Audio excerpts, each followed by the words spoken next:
Bomber hockey is on the air. Poked ahead, here's a short out of break. Shoot, score! The passion, heritage, and excitement is on 102.9 CFAR. Oh, what a good save that was! That's stretching out highway robbery. Call the police. And here with the call of the action. Scores! Tower play goal, Sam Ward. And I'll tell you, that one went right upstairs where Grandma keeps the peanut butter. The voice of your Flin Flon Bombers. Delilah set. 10 seconds. Tower play goal. The one and only. But I'm an aggressive type of guy. Mr. Rob Hart. Thank you very much, and welcome back to the Whitney Forum. Boy, it seems like it's been a long time since we've been here for a hockey game. The Bombers back on the ice for the first time in 7 days, fresh off a weekend sweep. I guess it would have been a week sweep of L'Orange. You played them, of course, a week ago Wednesday. Won that game 10-3, then picked up a solid 6-3 victory last Friday night.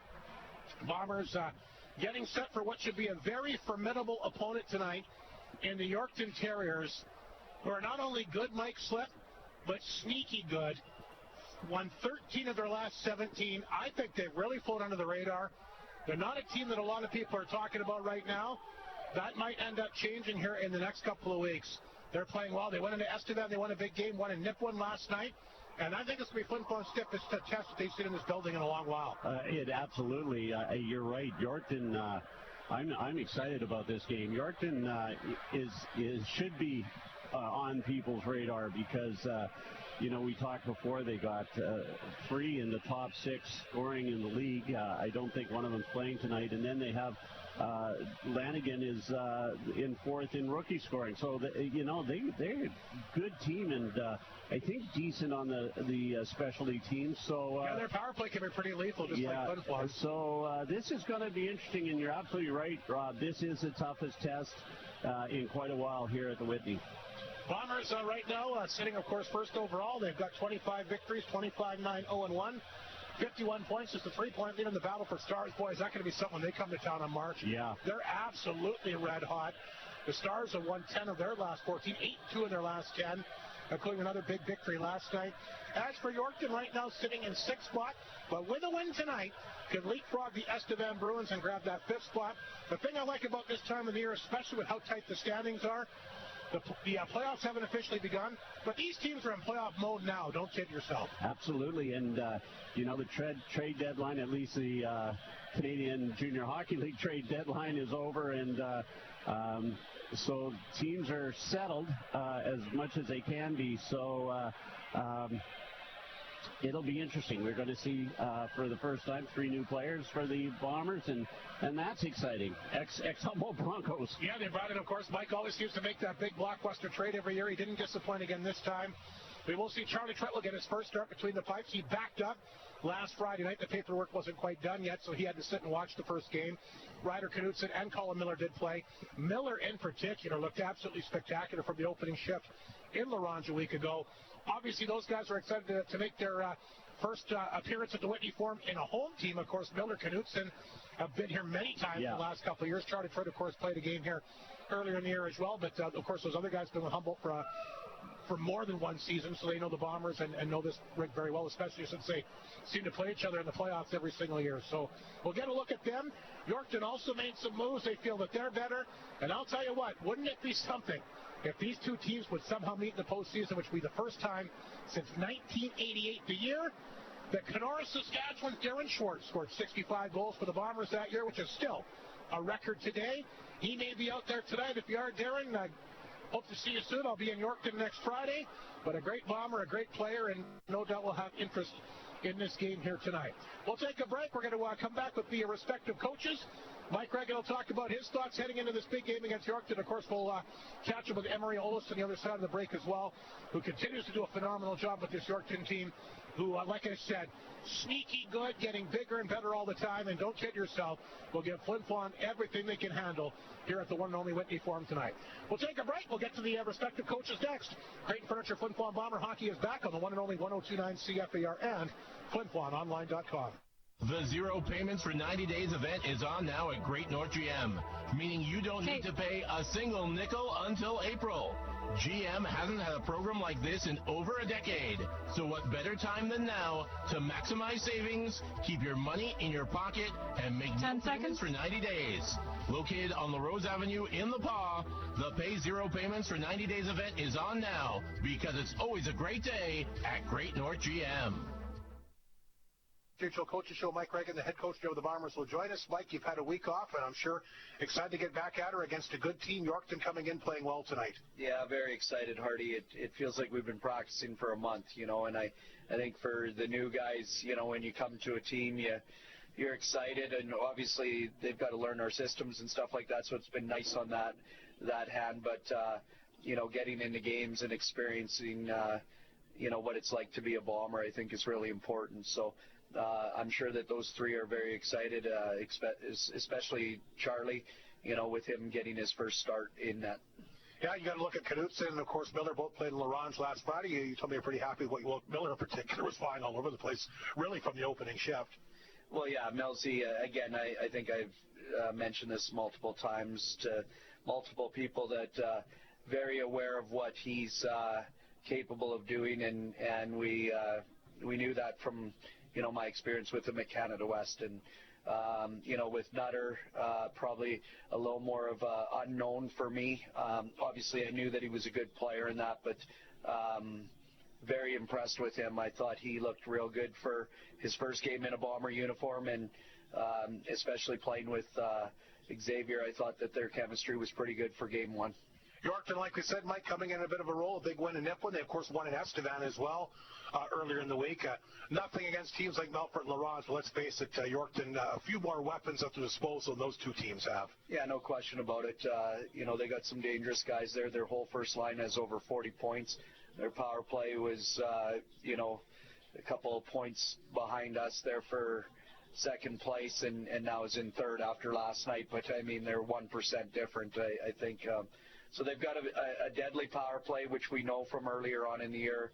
The first game that we were in Yorkton, they went 4 for 4 early on to really put us in a hole. But, I think they got a good team. They added a couple defensemen at the deadline, and, I think that's going to make a big difference for them, and I think they're playing very confident right now. You're back at the Whitney Forum, Mike. Knock on wood, a perfect 15-0 here this year. Is it just feeding off the crowd, feeding off the atmosphere?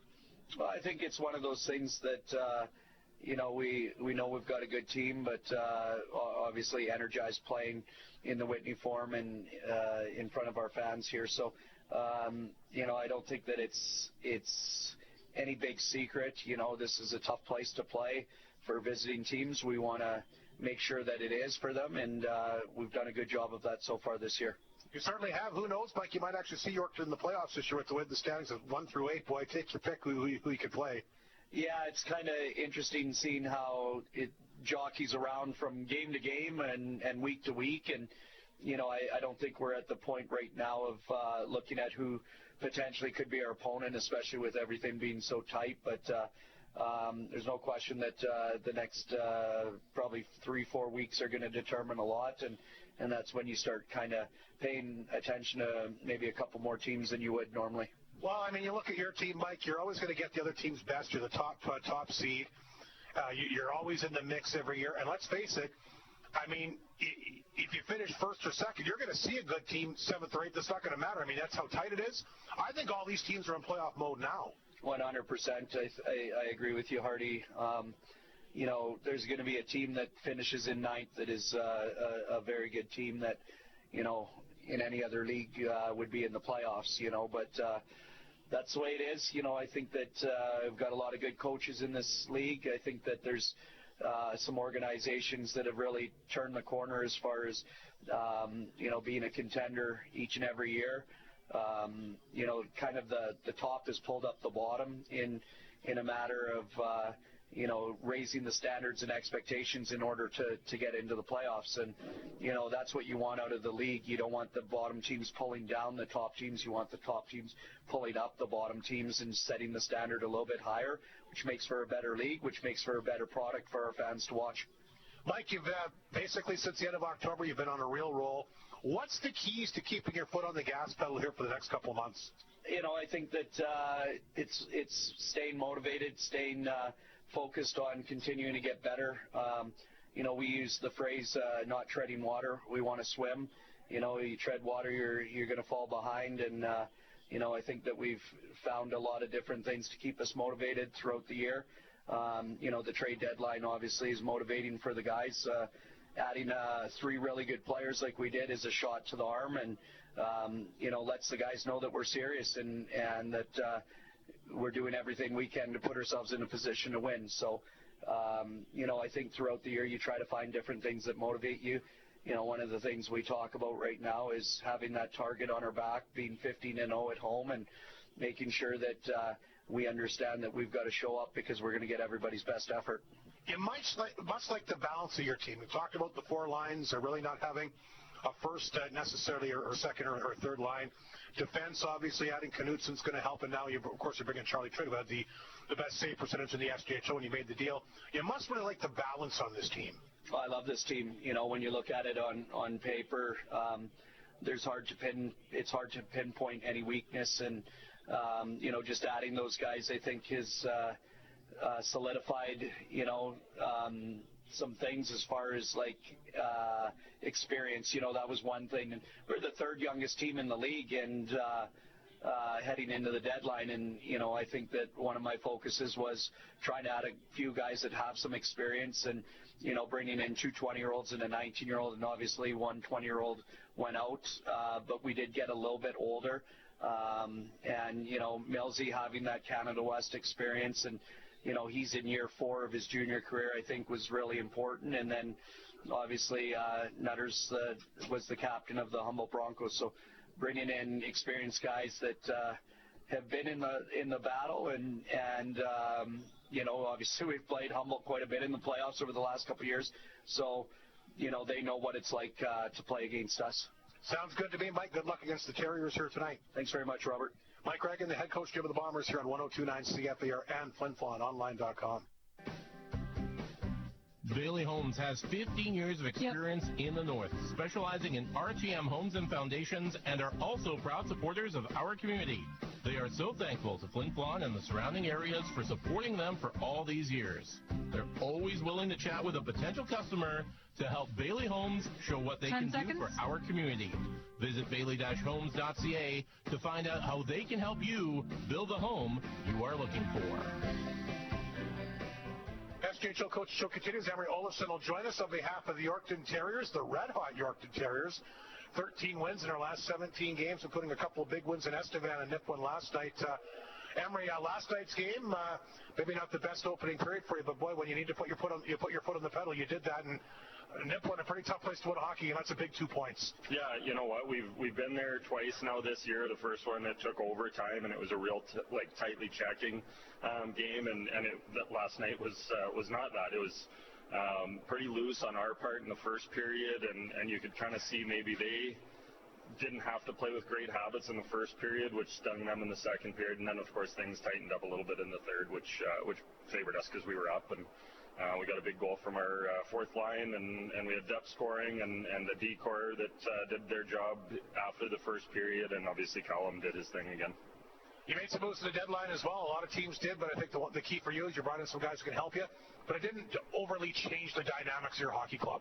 Yeah, we did. We thought, all year we've been saying we've got good depth at forward. We liked where our forwards were at. We liked both our goaltenders.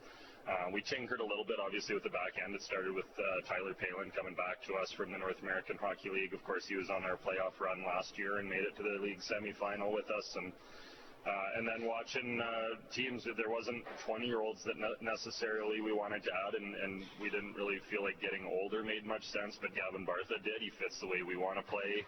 He's offensive, but he adds some size and skill and speed and physicality to our back end. So we went out and added him, and then, kind of falling into our laps, we got the assignment of Nathan Gray. So, yeah, from a team we liked before the deadline, all of a sudden, we had an influx of 3 impact defensemen that has helped us a lot for sure. Good test tonight here, Emery. The Bombers, of course, you know them well. You've already seen them 3 times this year, although it seems like a lot's happened since early November, the last time you were here. But I think both these teams are very similar. Yeah, I think so. I mean, obviously, this building has proven, a fortress, and they protect their points well at home. So, our guys are going to be motivated coming up here and trying to, crack that nut. But, Mike's got these guys playing real well. Obviously, he made a major splash at the deadline, as Flin Flon sometimes does. And you add a starting goalie, a first-line forward, and a top-pairing defenseman to a first-place team. Well, they're, pressure's on, but they've earned that pressure. Saying that, you must be looking forward to the challenge here tonight. I mean, you got a pretty good team too. Yeah, no, for sure. We've kind of looked at our whole process and our year as a day-to-day process, and over the last, like you say, 15, 16, 17 games, the guys have kind of risen to a lot of the occasions and not really dropped the ball that many times. So we're always looking for a stiffer test, and they don't get stiffer than they will be tonight. It's interesting, like you said, we've won 13 of your last 17, but you kind of gone about it quietly. Like you and I were talking before we went to air, maybe a team that's under the radar a little bit, which may not necessarily be a bad thing. Even scoring, you got 3 guys in the top 5 in scoring now. Yeah, well, we've kind of said all along, geez, maybe it's just because we're not old. We've got a lot of that, Gabriel Corchier, Leonard, and obviously Zawadzki being a 20-year-old, but then Tommy Reese is a 19-year-old. Our starting goalie's a 19-year-old. So, in this league, a lot of times the teams that, stack up their 20-year-olds are obviously successful at the start of the year, but we kind of elected to stay young, and we didn't really, we've got a couple of 20-year-olds on the back end that help out a lot for sure, but, a lot of our impact players are 18, 19, and with Cash Lanigan 17, and with Nate Gray 17 years old. So we feel like there's a long runway with these guys, and we've invested a lot of time in them this year, and they're paying us back early. And you got some playoff success last year, too. I mean, that was quite the series against Melville in the opening round, and obviously, things didn't go quite the way you wanted them to in the second round. But you got some playoff experience, and it seems like the team continues to build. Yeah, well, I mean, you have to see the mountain to know how difficult it's going to be to climb, and just seeing the way that Melfort was built last year, will help you understand a team like Flin Flon maybe. These kind of super teams where maybe their 15th forward is as good as anyone's top 6, and their the last D-man over the boards is going to be as good as anyone. We kind of decided, well, that's something that we found really important at the trade deadline, is everyone on our roster, we need to be able to envision them playing in Game 7 of a playoffs, and we've kind of got there, and they've built a lot of trust in us through practice and kind of early results, and we'll see how the second half of the season pans out. Like you mentioned, you didn't load up with 20 rolls. You certainly could have did that. There was a lot of them that were available. Like you mentioned, Flin Flon, of course, grabbed a couple. What are your expectations heading down the stretch here, Emery? I mean, obviously, the team looks like it's going to be really good next year, and maybe even beyond that. What's your expectations for the rest of this year? Well, we're not going to let them off the hook, right? Like, with success comes expectations, and with the way they practice, and that trust comes a high criteria to being on our team, and even our 17-year-olds now, they've been in positions that are difficult, and they've managed their way through them well. So, I mean, we're going for a championship. You're never going to win it without that being the plan. We didn't elect to not go older because we're going to postpone our chances of winning till next year or anything like that. It's because we thought that what we have currently in our dressing room could work, and obviously tonight is going to be a great exposure to if that's going to be the fact.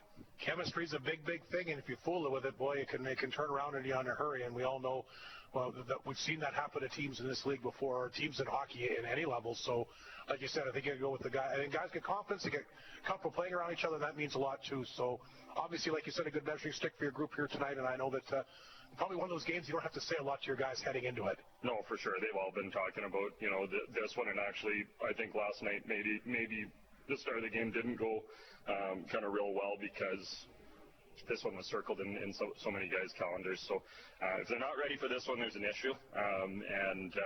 Travel and blah, blah, blah, all that aside, this is the building we've kind of had circled since the Christmas break, and this weekend we knew was kind of the challenge. We have 4 games this week, including a Tuesday tilt with our in-division rival in Estevan. So it doesn't get bigger than this, and we don't get more excited than this until, of course, the playoffs and the next game.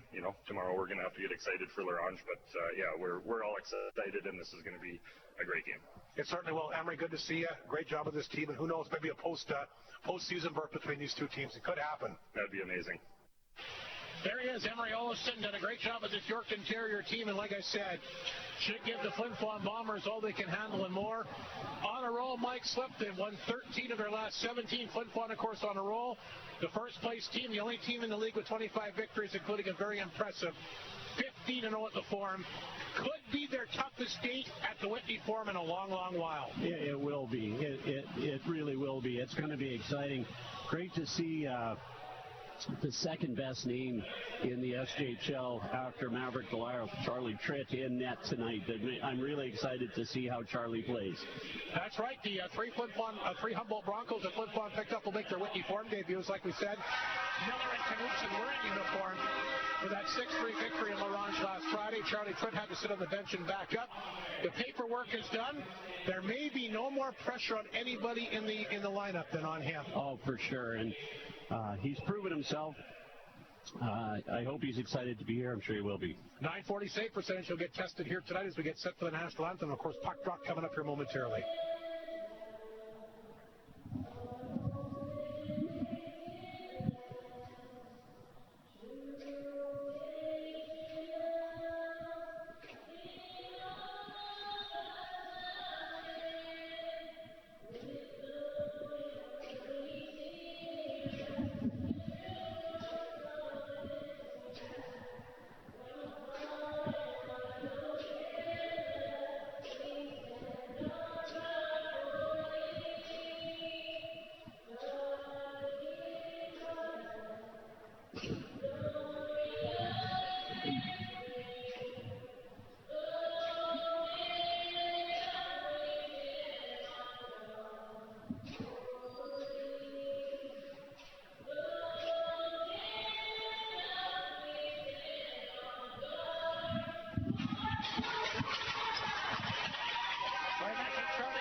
Zone, and he really looks intense and ready for this one tonight.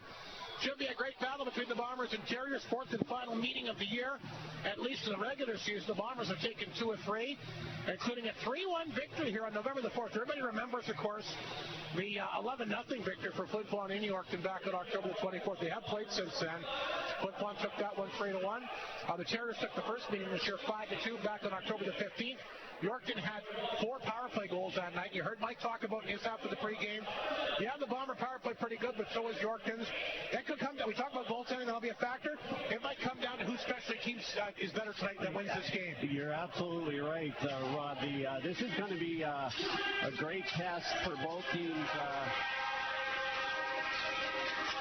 That Yorkton coaching staff looks good in those Melton leather jackets. Those are the best jackets in the SJHL, bar none. Those are beautiful. We're underway. The Bailey Home Builders of the game for Flin Flon. Colin Miller, the former Bronco, up front. He throws a body check early, joined by Wyatt Stinton and Rhett Ewan. That's the forward group. Bashan and Knutson on the back end. Like Mike Slip mentioned, of course, Charlie Tritt getting the call here tonight. First game as a Bomber. Flin Flon starts quickly to get the puck in. That one is knocked away here by Craig. Bashan will hold it in. Knutson shoots. Flies over top of the Yorkton net. We'll get to the goalie numbers here momentarily. Boy, these teams really flying here in the early going. Terriers pick up the puck in their own zone. They'll flip it ahead. Makes its way back to center. Brilt's tried to get a stick on it. Grabbed instead here by the Yorkton captain. That's picked up here by Henriksen. He's having a nice year. He was part of that Viking Cup team that won the gold medal. As well, of course, three members of the Bombers on that squad as well. Heel can't hold the line. Puck will roll back inside the Flin Flon zone. Maverick Delisle having a good second half. Kicks that to the back of the net. Left it there for Bashan. He's being pressured here. Judik knocked into the ice. And the Yorkton bench will cheer that. The puck cleared up the ice. Heel will knock it down. At the Yorkton blue line. Played that one back in Flin Flon territory. Wide of the mark, icing call. Goaltender numbers tonight. Caleb Craig starting for Yorkton. He's been their guy. You heard Emery Olsen chat about him in his half of the pregame. Why not? He's 15-8-1-1 on the year. He's got a shutout. Goals against, a 2.82, a save percentage of 913. And Charlie Tritt, the former Bronco, makes his Flin Flon debut tonight. He's 12-8 on the year, 3 shutouts. Goals against, a 2.14, and a save percentage of 940. So certainly very good numbers. We'll see what he can do in a Bomber uniform. A lot of pressure on him coming over in that trade for sure. But I'm sure he's up for it. Of course, he's played a lot of hockey in the BCHL, and he's been in the North American Hockey League as well. So no stranger to big games. Absolutely not. We got to get him a new mask, though, Robbie. He's got his. That might be tough. Guys get comfortable with stuff. It's not that easy just to make the switch. And it's a beautiful painted mask. Although, unfortunately, it's in the Humboldt Bronco colors. But Charlie doesn't care. He's just there to stop the puck with whatever mask he's got. That's what it's all about. Leonard, of course, one of the top offensive players in the SGHL, will line up for the face-off against the Bombers. Lee's, matter of fact. Leonard has got 44 points, and Lee's right behind him, as he's 6th in scoring with 42 points. So both those guys, good offensive hockey players, and Flin Flon will have, like I said, nothing against Melfort Laurent, but look, Yorkton's got a few more weapons than those two teams have. Yeah. Lee's set to take the face-off here to the right of the goaltender. Trinnis, he'll line up here. Corshane going to get waved out. Yes, he is. So Leonard's going to have to go in and take the draw. Oh, he is. Corshane is in the lineup. It said he wouldn't be. Well, he's playing tonight. And I'm sure Yorkton happy to have him in there. Zawatsky, this is the big line for Yorkton. He falls down. Bombers clear it free. This is picked up here by Morozov. They'll dump this one in for Joey Lees, who had that his 18th goal of the year against Laurent on Friday. Big power play goal. What a year Joey Lees is having. And every game he's out there is always a threat to score. Bruce has it on his side of center. He'll play that one ahead, looking for Arbery. We'll chat with him in the opening intermission tonight, knocked away. Leonard will try to chase the puck down inside the Flin Flon zone. He goes in there, ties up with Yakimchuk. Lees will poke it free, hit the side of the Bomber net. That's grabbed here by Yakimchuk. Zawatsky on top of him. That's one thing about Yorkton. They got a really good forecheck as well, the blue line. Cormier's shot kicked away here by Trick. Puck comes right back out front. Grabbed by Bruce. He'll play it ahead to Morozov at center. Morozov gets to it. He'll flip it back inside the Yorkton zone. Bartha back there to grab it. Had to get rid of it quickly. Cormier was there, but Seitz took it from him. Leo Seitz pass out front that time, and they couldn't jam it in. Bombers got in the front of that. That was Ryder Muka, but couldn't get much wood on it. Ward will knock this one down at center. He takes off. Ward's got a lane. Nice pass. Oh, right Seitz, the one-timer, and Craig. Nice job to go from post to post. That's a good save for number 33 Yorkton to start the game. With a great play there and a great shot by Seitz, but yeah, it was a great save by the Yorkton goalie. I wonder, I'm thinking of Charlie Tritt, you know, the Bombers, for the most part, don't allow a ton of shots during games, and I don't know if he's used to that or not, but sometimes there's not a lot of rubber gets to the goalie. Well, I think he'll get some shots tonight. Tonight is a different story. McDonald kind of get on goal. He tried to get there. Muka took it away from him. Bombers ribbon around the boards. That's picked up here by L'Esperance. Got to get that back to Seitz. He can't pick it up. Vachon will grab it for Flin Flon. He's off across the Yorkton line. Swatted away. Roberts will tap it out. Flin Flon very lucky they didn't get too many men on the ice there. I think the Yorkton bench was thinking that they should have. Here's the pass to L'Esperance. Is it me or is L'Esperance playing with a lot more of an edge after Christmas? Absolutely. Vachon makes a good play to break that one up at center. Flin Flon offside here. As Stitt will pick it up, they'll blow that down. 16:21 to go here in the opening period. And, of course, the first look for Bomber fans here for the trio from Humboldt. Charlie Tritt getting the call tonight. Just the one shot on him so far. Shot from just inside the blue line. And, of course, Colin Miller, who's a fantastic player who's out there right now. And the Bombers also adding Ryder Knutson, the Humboldt captain. So Mike Reagan making a big splash again at the deadline. But like I said, the Terriers are pretty happy with the additions they made as well. They feel that they're a better hockey team, too. Ward for the blue line, a chance. Deflected. Craig stopped that. Puck is loose in front. He'll corral the rebound and hang on. 16:07 to go in the opening period. Looks like a decent crowd. Of course, we haven't had a game in this building for, well, basically a week and a half. Yeah, it seems like forever. Just want to mention Devin Peck, who got traded at the deadline. Very popular player. He was in a accident. Yeah, that's what I hear, but he's okay. Yeah, on his way to BCHL, and he is okay. It looked like it could have been a lot worse, so happy for that. Absolutely. Devin Peck making a very big impact his time here in Flin Flon this year. Tremendous kid, and you're right. I think I'll echo sentiments to everybody that's happy that he's doing well. Tough break on his way out to BC to have that happen to him, but he is okay. Here's a quick pass to Rhett Ewan at center. He gets sitting in behind the knee. That'll go off a skate, rolls to the front of the Yorkton net, and Craig will let it go. And the Terriers will bring it up the ice. Here's a pass up the left side, chipped in that time. Is that goes off the stick of Lanigan. A lot of young players in Yorkton. You heard Emery Olson, his half of the coaches show. They're going to be really deep the next couple of years. Maverick Delisle for Flin Flon will flip it in. A bouncing puck goes deep inside the Yorkton zone. That's picked up. Chance out front here. Off the side of the goal by Breho. Puck is in front. Junik will flip that to the boards. Puck went back of the net. Terriers have it. Junik takes the pass, and he'll get the puck back to center. Junik going one-on-one here against Yakubchuk holding his ground. Bartha got a hold of it, but puts it right on the stick this time of Bruce. And Breho open, missed him with the pass. Puck will roll back on the Yorkton net. They'll blow that down. 14:48 to go in the opening period. Still no goals. These shots, 3-1 Flin Flon. We're doing a pretty good job getting to the front of the Yorkton net so far. Little scrappy. They haven't settled in yet, I don't think, both ways, so I'm sure that'll come. Leonard set for the face-off here against Maverick Delisle inside the Flin Flon zone. The left of the goaltender, Charlie Tritt. Fourth and final meeting of the year. Flin Flon Yorkton. Here's Corshane as he throws it through the front of the net. Zawadzki was there, couldn't get a stick on it. Bombers have it. Somebody lost a neck guard out there. Bruce has got it. He's being careful. Zawadzki on top of him. Poked that one ahead to Delisle. Off his stick down the ice. Hurl will go back to get it. Hurl able to get away from Arbery. Left it back in the goal. Reese will come over. We'll chat with Reese in the second intermission tonight. Picked up a silver medal for Canada West. Yorkton on the move. Here's a pass to Zawadzki.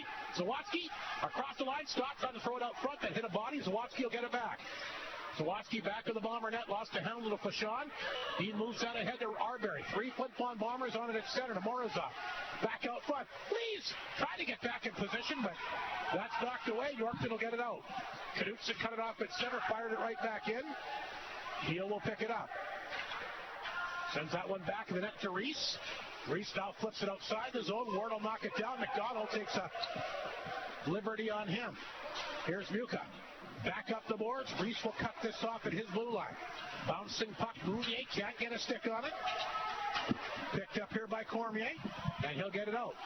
Ward has it at the Flin Flon blue line. Back up the middle to Mounier. Mounier bites off the check, fires it back in the Terrier zone. There's Cormier.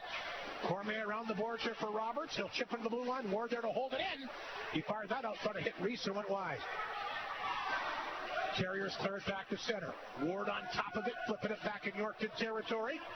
There's Cormier off the glass, and Mounier on the ice will pick it up inside the Flin Flon zone. Here's Mounier's bounce pass. Roberts saw it all the way, intercepted it, but can't get it inside the zone. Seitz took it from him. Seitz the best scoring chance of the game so far. Left it there for Yakubchuk. Here's Mounier. Put it ahead. Miller can't get a stick on it. Puck lifted back inside Flin Flon territory. That looked like a scary change again, didn't it? Yakubchuk back around the boards to Seitz. It's a leg. Held up at the line that time by Henriksen. Stayed onside. Bruce now has it for the Bombers. Bruce will carry it up the ice. Rhett Ewan looking for room. There isn't any. Knocked away from him. Bombers throw it back up the middle. Intercepted that time by the Terrier D-man Gray. Gray flipped it inside the Flin Flon zone. Picked up here, fired wide of the marker. Bombers try to jam it out. Lanigan overskated it. Puck will come out. That's picked up by Hertz as he'll rip that one back inside the Broltz, as he'll rip that back inside the Flin Flon zone. Here comes Yakubchuk. Up the boards, intercepted. Here's a check for Junik. Junik behind the D. Breaking in. Junik come back at her, and Tritt stopped him. Nice stop here by Charlie Tritt. Just a second shot for the Terriers, but that's a big save here early. Stitton back the other way for Flin Flon. Stitton across the line, throws it back out front. Ewan, he's covered. Terriers can't clear. Held in this time by Big Rhett Ewan. Blue line it goes. Knutson out front. Nice giveaway that time. Out front to the Bombers, but they couldn't connect. Great opportunity that time for Martin. Flin Flon still has it, but they turn the puck over. Junik will have that great chance. We'll chip it back inside the Flin Flon zone. Martin is there. Played that back to Knutson. Back up the middle it goes. Breho will get a stick on that and get it back inside Terrier territory. That's knocked away, sent back down the ice. That should be an icing call. It is. What a save by Charlie Tritt. Junik in behind the D, and boy, could he fly. He sure can. Charlie Tritt just stuck with him the whole way and moved across and got that right pad on it. Great.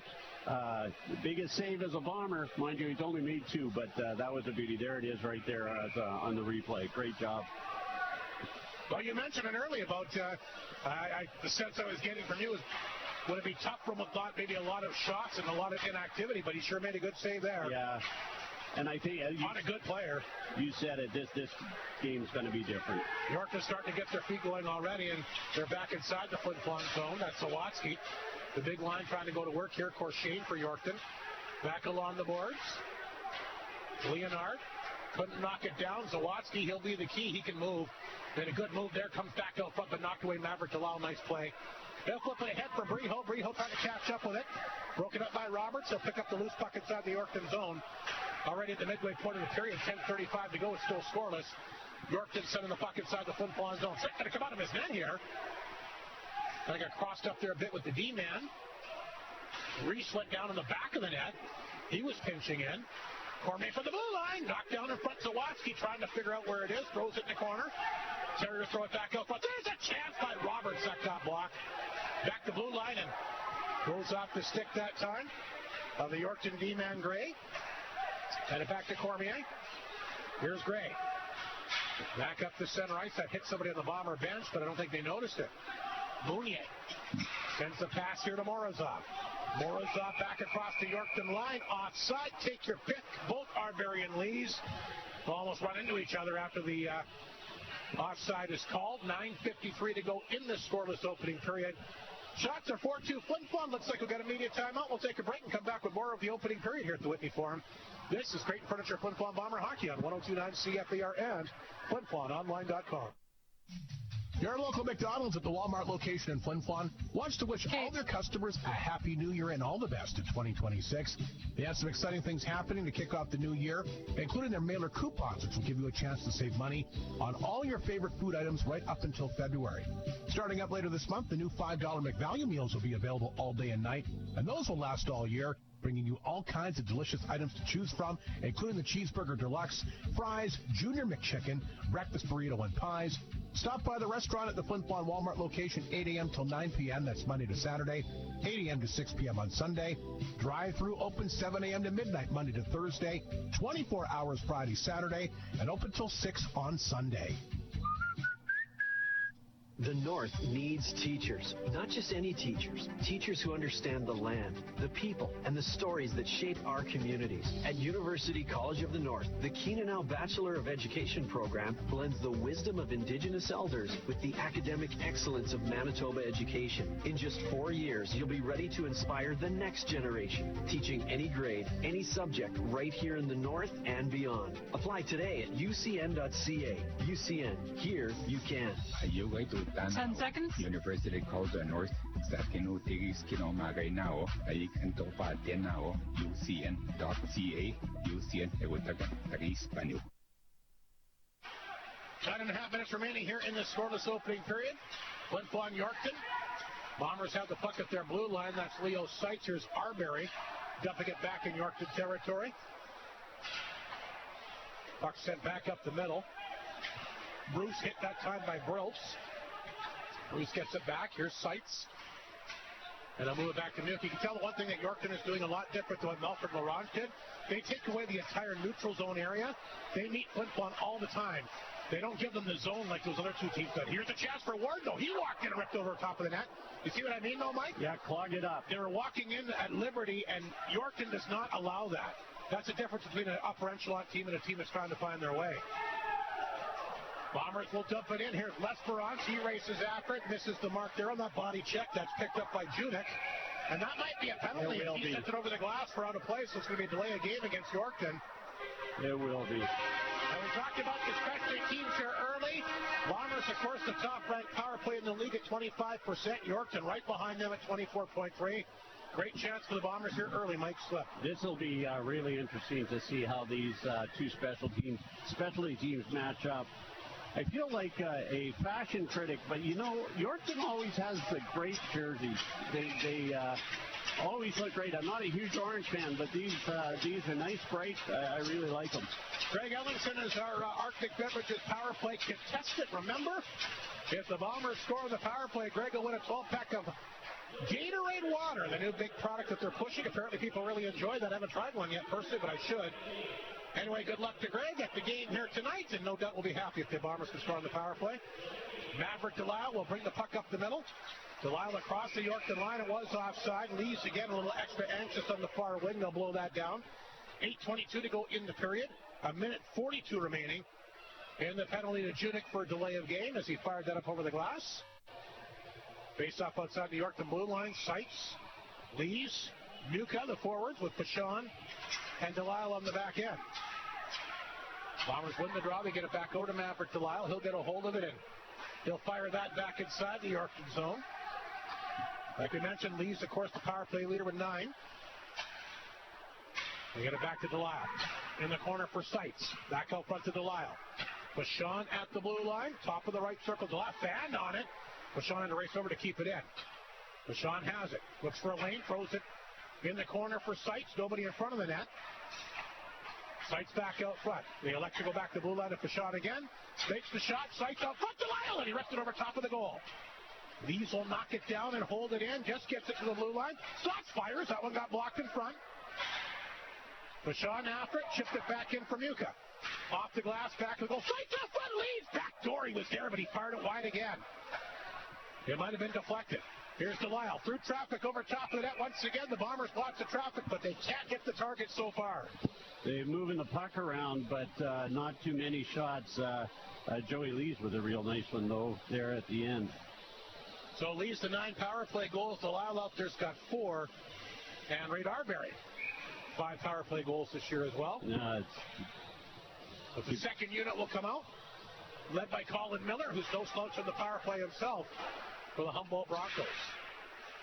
So Flin Flon can do here. They still got 40 seconds to work with. In the corner, it goes to Stitton. Sent out a nice power play goal in LaRange a week ago Friday. Here's Morozov. Nice pass to blue line. Ward takes the shot. Knutson on target. There's the save.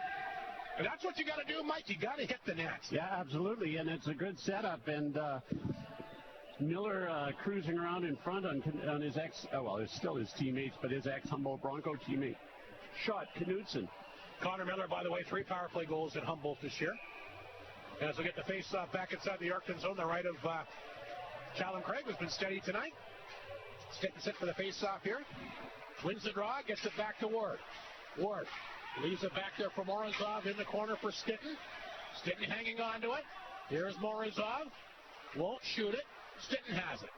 Ward lets her rip over top of the net again. Craig not sure where it is. It's on the back of that. They work it out front. They Stitton a chance. That got blocked in front. Picked up and fired down the ice that time by Roberts. And the Terriers about to kill the first Flin Flon power play. A lot of chances for Flin Flon, but could not hit the net. Here's Knutson. Across the line, knocked away from him. Yorkton will get it back. They've killed the penalty. Corshane inside his own zone.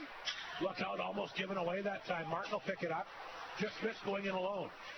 Leonard lost it at center. Miller has it for Flin Flon. Played that back to Knutson. Had to come up the middle to Ewan. Puck will roll in. Picked up here by Palin. Leonard has it for Yorkton. They're back on the move as he'll duck that one in here. As that was knocked down midair. Picked up back of the goal here by Ward. Puck laying inside the Flin Flon zone. Yakubchuk, he'll flip that around the boards. Bombers get it out. Racing for it, Arbery. Arbery knocked it down. Trying to make a nifty move that time on the D-man Bartha. Penalty. We got another penalty coming up here. You're right. This is going to be a tripping call here. I didn't see it, but did Bartha take him down? That's what the ref's calling. I really didn't think it was. But, I didn't see him trip him either. But no, they got tangled up, but it wasn't. I didn't think it was a trip, but ref saw it differently. Yes, he did. So Flin Flon back on the power play. They're 0 for 1 in this game. Like we said, the league's best power play coming in. At 25%. Colin Devler, our Pepsi power play contestant, gets his product right here at the Whitney Forum. Good luck to him. Flin Flon trying to take the lead in the game. They're out shooting the Terriers 5-2, but it's still scoreless with under 6 minutes to go. Bombers work it back to Pashon on the blue line. There's a chance for Delisle. Is it going back to front? Lees, and he fanned on it. Perfect positioning. Muka. Back to the point. Here's Delisle in the corner. Back out front to Lees again, but give Yorkton credit that time. Deflected by Johns as he knocked that one down. Otherwise, Lees would have had a clear path to the net, but Johns a good defensive play. And he'll get it down the ice. Flin Flon will have to start it off at square one. Lee's at center. Back across the Yorkton blue line. Drop that back to Muka. In deep for Lee's. A minute 20 to go in the Flin Flon power play. Just over 5 to go in the period. Flin Flon can't hold the line. Maverick Delisle. Fed it back to Lee's. Lee's has got it. That's it for Seitz. Muka picked it up. Muka! Ripped out over top of the net. Good chance there. Delisle in the corner for Seitz. Back up, foot back door. What a goal by Ryder Muka! You gotta be kidding me! What a pass by Leo Seitz! I don't care what goal is in between the pipes there, Mike Slip. Put that one back up on the Jumbotron. What a pass! Look at this play. Muka starts it here. He misses it. It's picked up in the corner. Look at this pass here by Seitz. Beautiful pass up front. Ryder Muka, no mistake. 1-0 Flin Flon. What a goal, Mike Slip. One of the prettiest goals you'll see here. You could have scored that. Well, maybe not you, but anybody else. I wouldn't have been able to catch the pass, Rob. That's a heck of a pass by Seitz. It was a good, crisp, hard pass. There's no way I would have caught it. That is a power play goal, by the way. So, Colin Gedler, congratulations. You won yourself a 12-pack of Gatorade water. And for Ryder Muka, the great year continues. That is his 13th goal of the year. And a beautiful feed, like I said, from Leo Seitz. As Flin Flon's taking a 1-0. Coming back for more. Speaking of Stitten, he got the chance. That one got blocked. The Bombers strike first. Here comes Judik back the other way for Yorkton. Already a breakaway for him in the game. Beats it back to Cormier. He walked in, tricked the save out to challenge the shooter. Flin Flon can't clear it out. Cormier will hold it in. Terriers trying to answer that goal with a lot of lethal offensive players in their own right. Mounier can't clear it out. Cormier knocked it down. Now it comes out. He'll dump it back in, and sorry, Rod. Go ahead, offside there, Yorkton, but go ahead. Did you see how far Charlie Tritt came out of that net? I called it, Mike. Yeah. He came out to challenge. Here it is. Watch how far. Right, yeah, definitely on top of the blue paint for sure. But way out there. Most goalies that are very confident play that way. Yeah, you got to love it. Challenge that shooter. Make it hard to find a spot to shoot it at. Galen will dump that back in the Flin Flon zone. There's a chance now. It comes back out front. A weak one that time. Fired on target by Corshane, and the easy glove save for Trent. So 3:51 to go in the period. Flin Flon is on the board. A power play goal once again. Scored here by Ryder Muka on just a tremendous pass here, courtesy of Leo Seitz. And like I said, I don't care what goalie's in net. How do you stop that? You don't. Bombers win the faceoff in their own zone. Here comes Martin. That one got knocked down. Leonard can't pick it up. Corshane is after it. Left it there for Leonard. Now a chance for Zawadzki. Back out front. Oh, how did that one miss? Did Trick stop that? Puck bouncing in front of the Flin Flon net. They weren't sure where it was. Zawadzki knows. He'll jump on that. I'd like to see that last play. I wonder if he got a piece of that or not. Flin Flon will clear it out. Martin will kick that one back to center. That's cut off by Bartha. Zawadzki, puck rolls away from him, but picked up by Bruce. Bruce inside his own zone. Nice pass. He'll hit Breho. One-on-one here against Galen. Here's Breho. Back of the Yorkton net, looking for some support. Back out front the pass. Lee's knocked it down, but he can't shoot it. Puck lifted outside the zone, back down in Flin Flon territory, icing against Yorkton. With 3:01 to go, just looking at the official on the goal. Like I said, Ryder Muka's 13th of the year. Seitz will get the assist. Of course, the big passes are going to give Lee's a second assist on that one at the 15-10 mark, and a 1-0 Flin Flon lead. A big goal here in the opening period. I think Coach Emery is upset with that icing. It looked like it might have hit a bomber on the way down the ice. Face off inside Yorkton territory. This is Morozov. Morozov lets that one rip, blockered away. Puck then bounced to the sideline. I'm not sure if Craig lost sight of it or not. Arbery back in the goal for Lee's, an assist for him. Backhand pass out front. That one is picked up. Looking for the stretch pass here. As that goes down the ice, racing after it was Herbachewski. Herbachewski back to the net with McDonald. Back out front to Roberts. A chance. That got blocked. Arbery has it in his skates. Plays it ahead to Lee's. The Bombers truck it back up the ice. They're looking for Morozov. Rolls it on net. Craig will kick that to the corner. And the puck is picked up here by Heil, the D-man. Down the ice for Henriksen. He'll pick it up. His backhander goes wide. Muka, the goal scorer, gets the puck to blue line. I thought it came on. It did. Ward back to get it. 2:08 remaining here in the period. Roberts will watch him. Sam Ward, what a year he's had.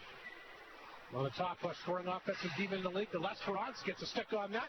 off the glass, back in Yorkton territory. There's Gray. He made a good move. Gray will carry it. Puts the puck back at Flin Flon territory. And they'll blow that down for an ice as well with 1:47 to go. And Emery Ollis in his comments before the game, they got some good 20s, but a lot of good at 18 and 19-year-olds. And I'll tell you what, looks like they're going to be a really solid team here for a couple of years. It's great to see. He built a really good program here. Yeah, it's great to see because, as we know, a year or 2 years ago, the Yorkton Terriers were on the verge of collapse financially.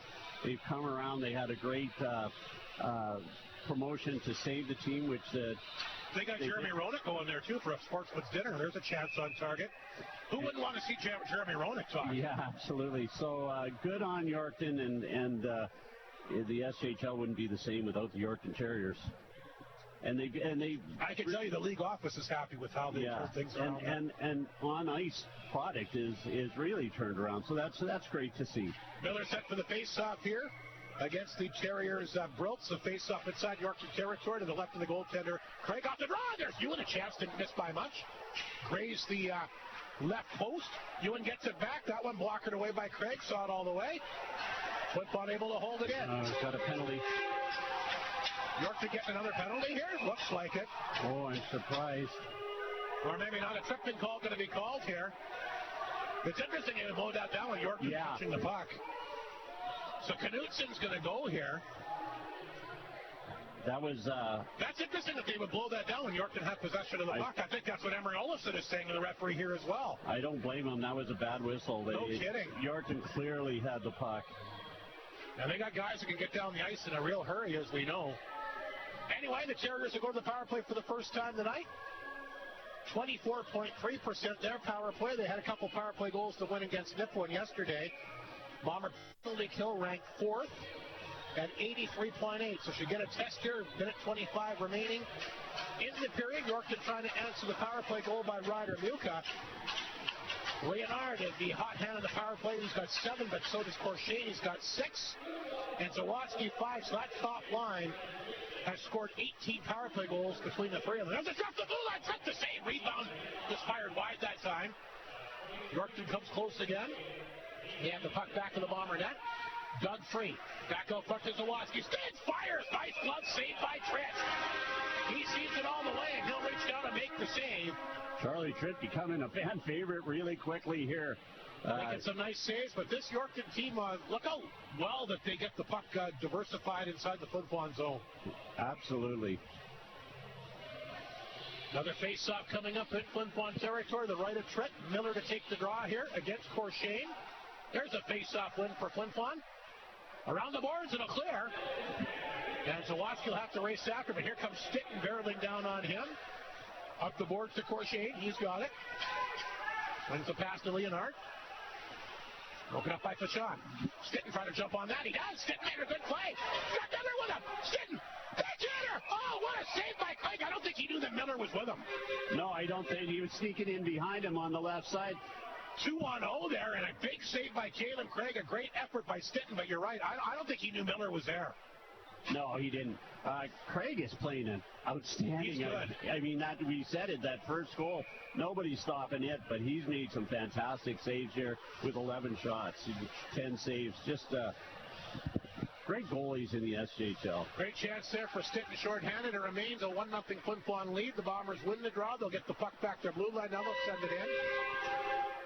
Junick comes back to pick up the puck. Lots of time for Yorkton. 30 seconds in the period. That's fired in that time by Valance. Henriksen back in the net. The Yorkton captain left Bartha take it. He lost a handle. Mounier took it from him, and they'll hammer it off the boards back down the ice. Craig waits for it. And Junick will pick it up back to the Yorkton net. 9 seconds to play. Junick dropped it back. Here's Henriksen. He'll get a hold of it, flip it over top of the Bomber net. Junick in there. Knocked away by Martin to the blue line. Bartha knocked it down. A quick chance. That's blocked that time by Lees. And that's going to do it for the opening period. And I'll tell you what, that was a pretty impressive period of hockey both ways, I thought. It's exactly as we had hoped, Rob. Very exciting hockey end-to-end. As I say, I think it started a little scrappy, but they settled in and made some great plays, great passes. Charlie Tritt getting a lot of congratulations from his new teammates. So that's great to see. Flin Flon will take a 1-0 lead in the locker room. We'll come back with the opening intermission for the North to 53 Co-op tonight. We'll recap the first period scoring. We'll have, of course, an interview with Reed Arbery. All the scores out of town. There's a basketball tournament in town. We got Mun Cup scores.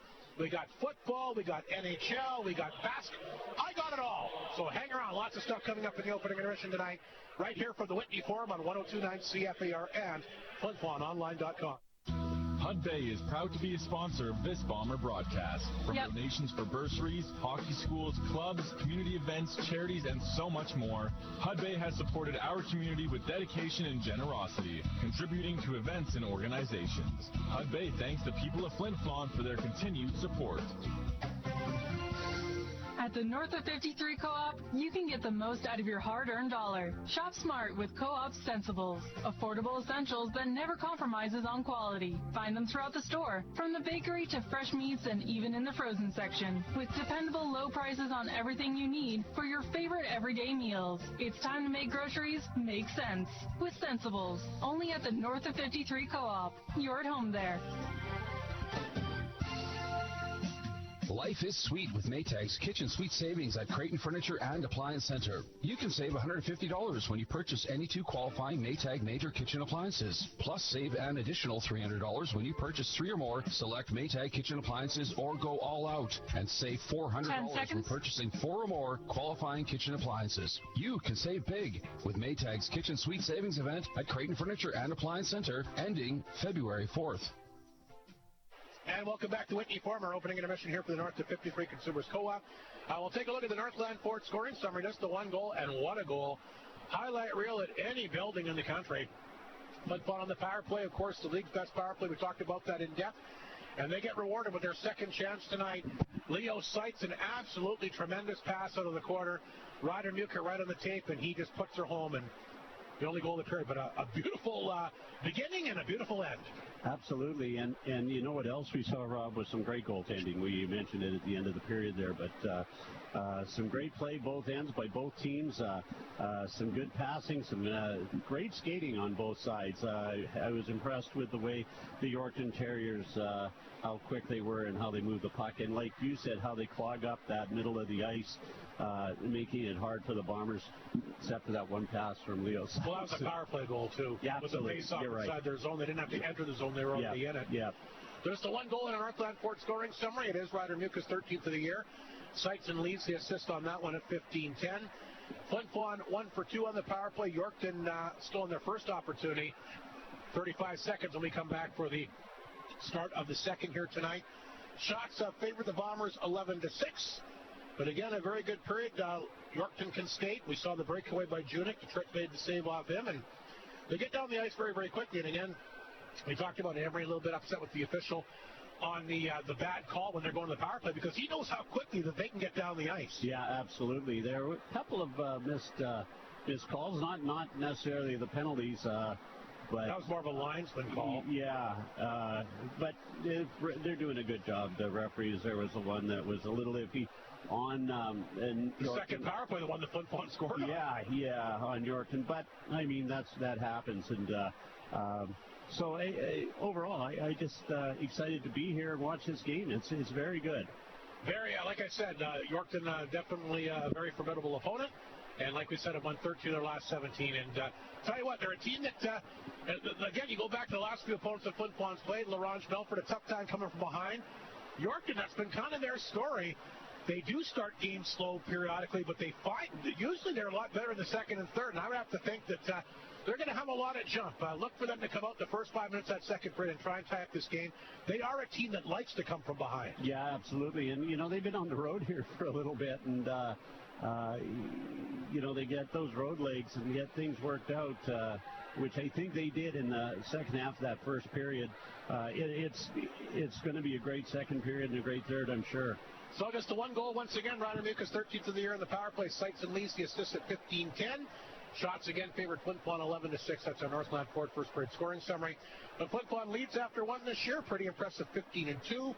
Yorkton, when they trail after 1, hasn't been very often. They're sitting at 3-6. They were trailing against Niflin after 1 last night.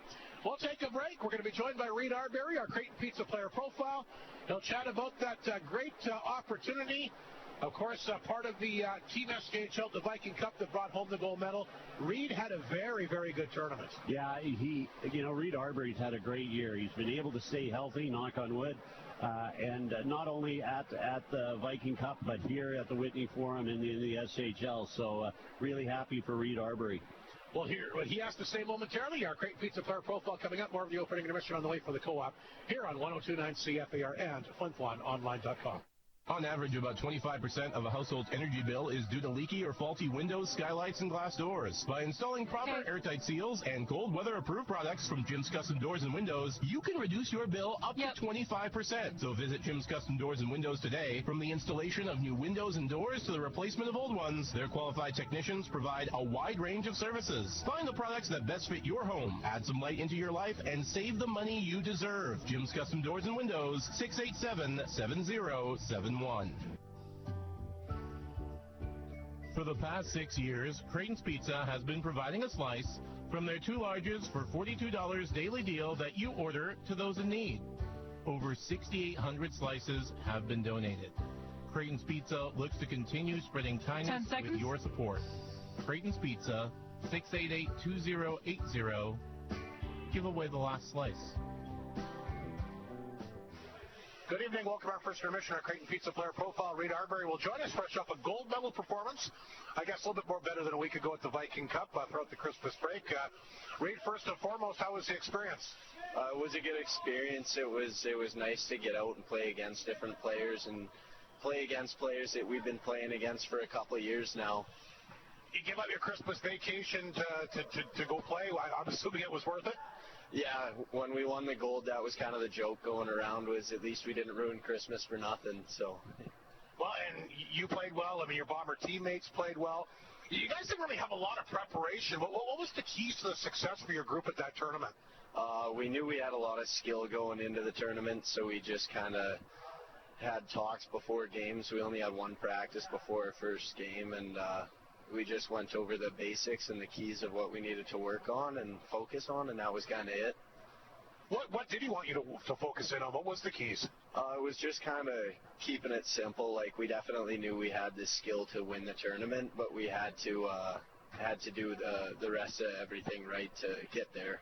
Well, yeah, it's one thing to show up, but you also have to perform. And you know, you can have as much talent you want in a hockey team, but you really don't know the other guys. You don't have a lot of preparation time. It can be very, very difficult. But you guys certainly seem to come together in a very quick amount of time.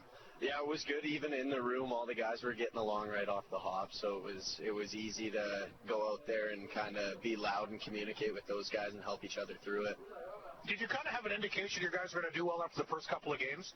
After the first couple of games, we realized that we weren't there to fill a spot. We were there to be competitors, and we knew going into it we were going to be one of the top teams, but after the first couple of games, we knew we could win it. Now, I know hockey's hockey, but what would be different playing at that tournament compared to like a regular weeknight in the SJHL? I would say just the size of the guys we were playing against. Some of them were fine. Was it more physical? I don't know if more physical, but when it was physical, it was definitely heavier collisions. There were guys 5 years older and, I don't know, 50 pounds heavier. Like, it's a bit of a jump to the college size. Fair enough. Speed-wise, what was it like?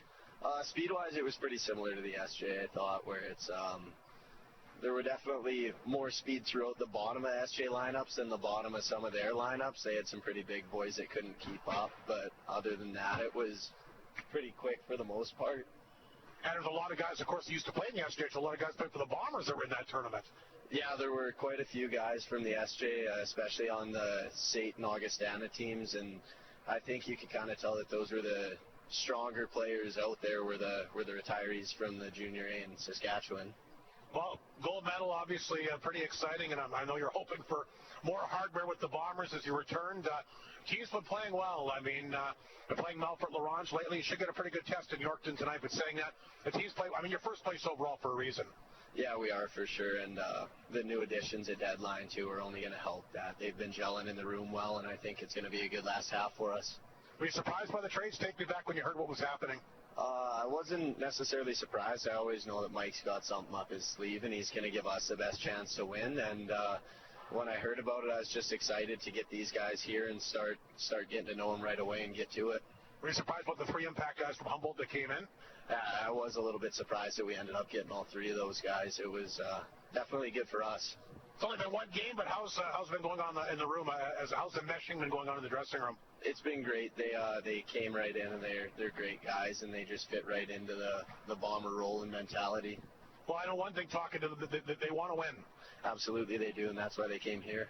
Let's talk about your opponent, Yorkton, here tonight. You haven't seen him for a long time, but it was that game in Yorkton that kind of turned the whole season around for this team, that 11-0 victory way back at the end of October. I mean, a lot's happened since then, but that was a big, big victory. Yeah, especially we were fresh off our 6-game skid there, and I think that was when we kind of realized, like, we can do some damage in the league, and we need to get back to what we were doing before, and I don't think we've looked in the rearview since. You certainly haven't. I think it's safe to say a pretty confident team here. I would say so, yeah. What's the common denominator between being confident and yet not cocky?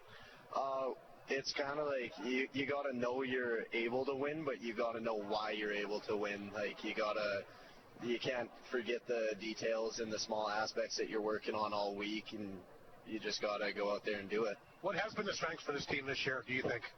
I think the strength for our team is even when we're down in a game, we have that belief that we can come back and win, and we're not out at any hockey game. And I think we proved that with a couple of comeback wins, and we're just a really resilient group. And very good here at home. Knock on wood, yet to lose in this building this year. Yeah, the building treats us well, and we're going to keep performing in it. I'm assuming you really feed off the crowd and the atmosphere here. It's unbelievable. Yeah, it's definitely the best in Saskatchewan, and I wouldn't want to be anywhere else. So, Reed, winning that gold medal, the Viking Cup, is that the highlight of your SJHL career so far? I would say so. That was a pretty cool experience. That's one I'm going to take with me for a long time. Absolutely. Other than that, Bomber-wise, what's been the biggest Bomber moment for you so far? I think just seeing the Whitney Forum in the playoffs is one of the coolest experiences I've had as a hockey player in my career. Fair enough, and like I said, how can you get up to play here? I mean, you're so fortunate to play games in this rink. You go to some other places, Yorkton included. The last time you were there, the building was empty, but it never seems to be empty in Flin Flon, and the atmosphere never seems to be anything other than electric. No, it's great night in and night out. We have a great support from our fan base, and yeah, I can't be more appreciative of it. Growing up, favorite team, favorite player from the NHL? Favorite team is Calgary Flames, and my favorite player growing up was Jarome McGinley. Is it tough to be a Flames fan right now? A little bit, but we're going to get McKenna in the draft, and then things are going to start to turn around. Oh, you think it's dead last? Yeah. Vancouver might have something to say about that. They might, but we want them. Who doesn't? Listen, Reed, congratulations again on being part of that big gold medal Viking Cup team, something that, of course, you'll remember for the rest of your career. Good luck against Yorkton. Good luck with the Bombers. Playoffs will be here before you know it. Awesome. Thanks, Rob. Reed Arbery, our Creighton Pizza player profile here on 102.9 CFER and FlinFlonOnline.com.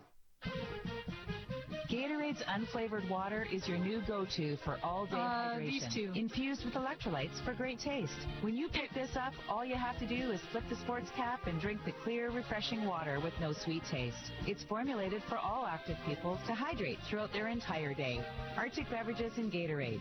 Ideal for all-day hydration for all active people. Your lifestyle may change each day, but what you have inside you doesn't. With Gatorade water. Northland Ford proudly supports the Flin Flon Bombers throughout the SJHL season.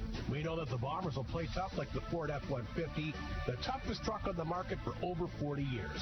Northland Ford helping the community cheer on the Bombers as they work to bring a championship to the best fans in the league. 10 and they seconds. provide you with the best selection on their lot. In the North, for the North, Northland Ford, the dealership you tell your friends about. Well, the two coaching staffs have made their way back to the benches. That means the players can't be too far behind. While we're waiting, we'll do the McDonald's out-of-town scoreboard here tonight.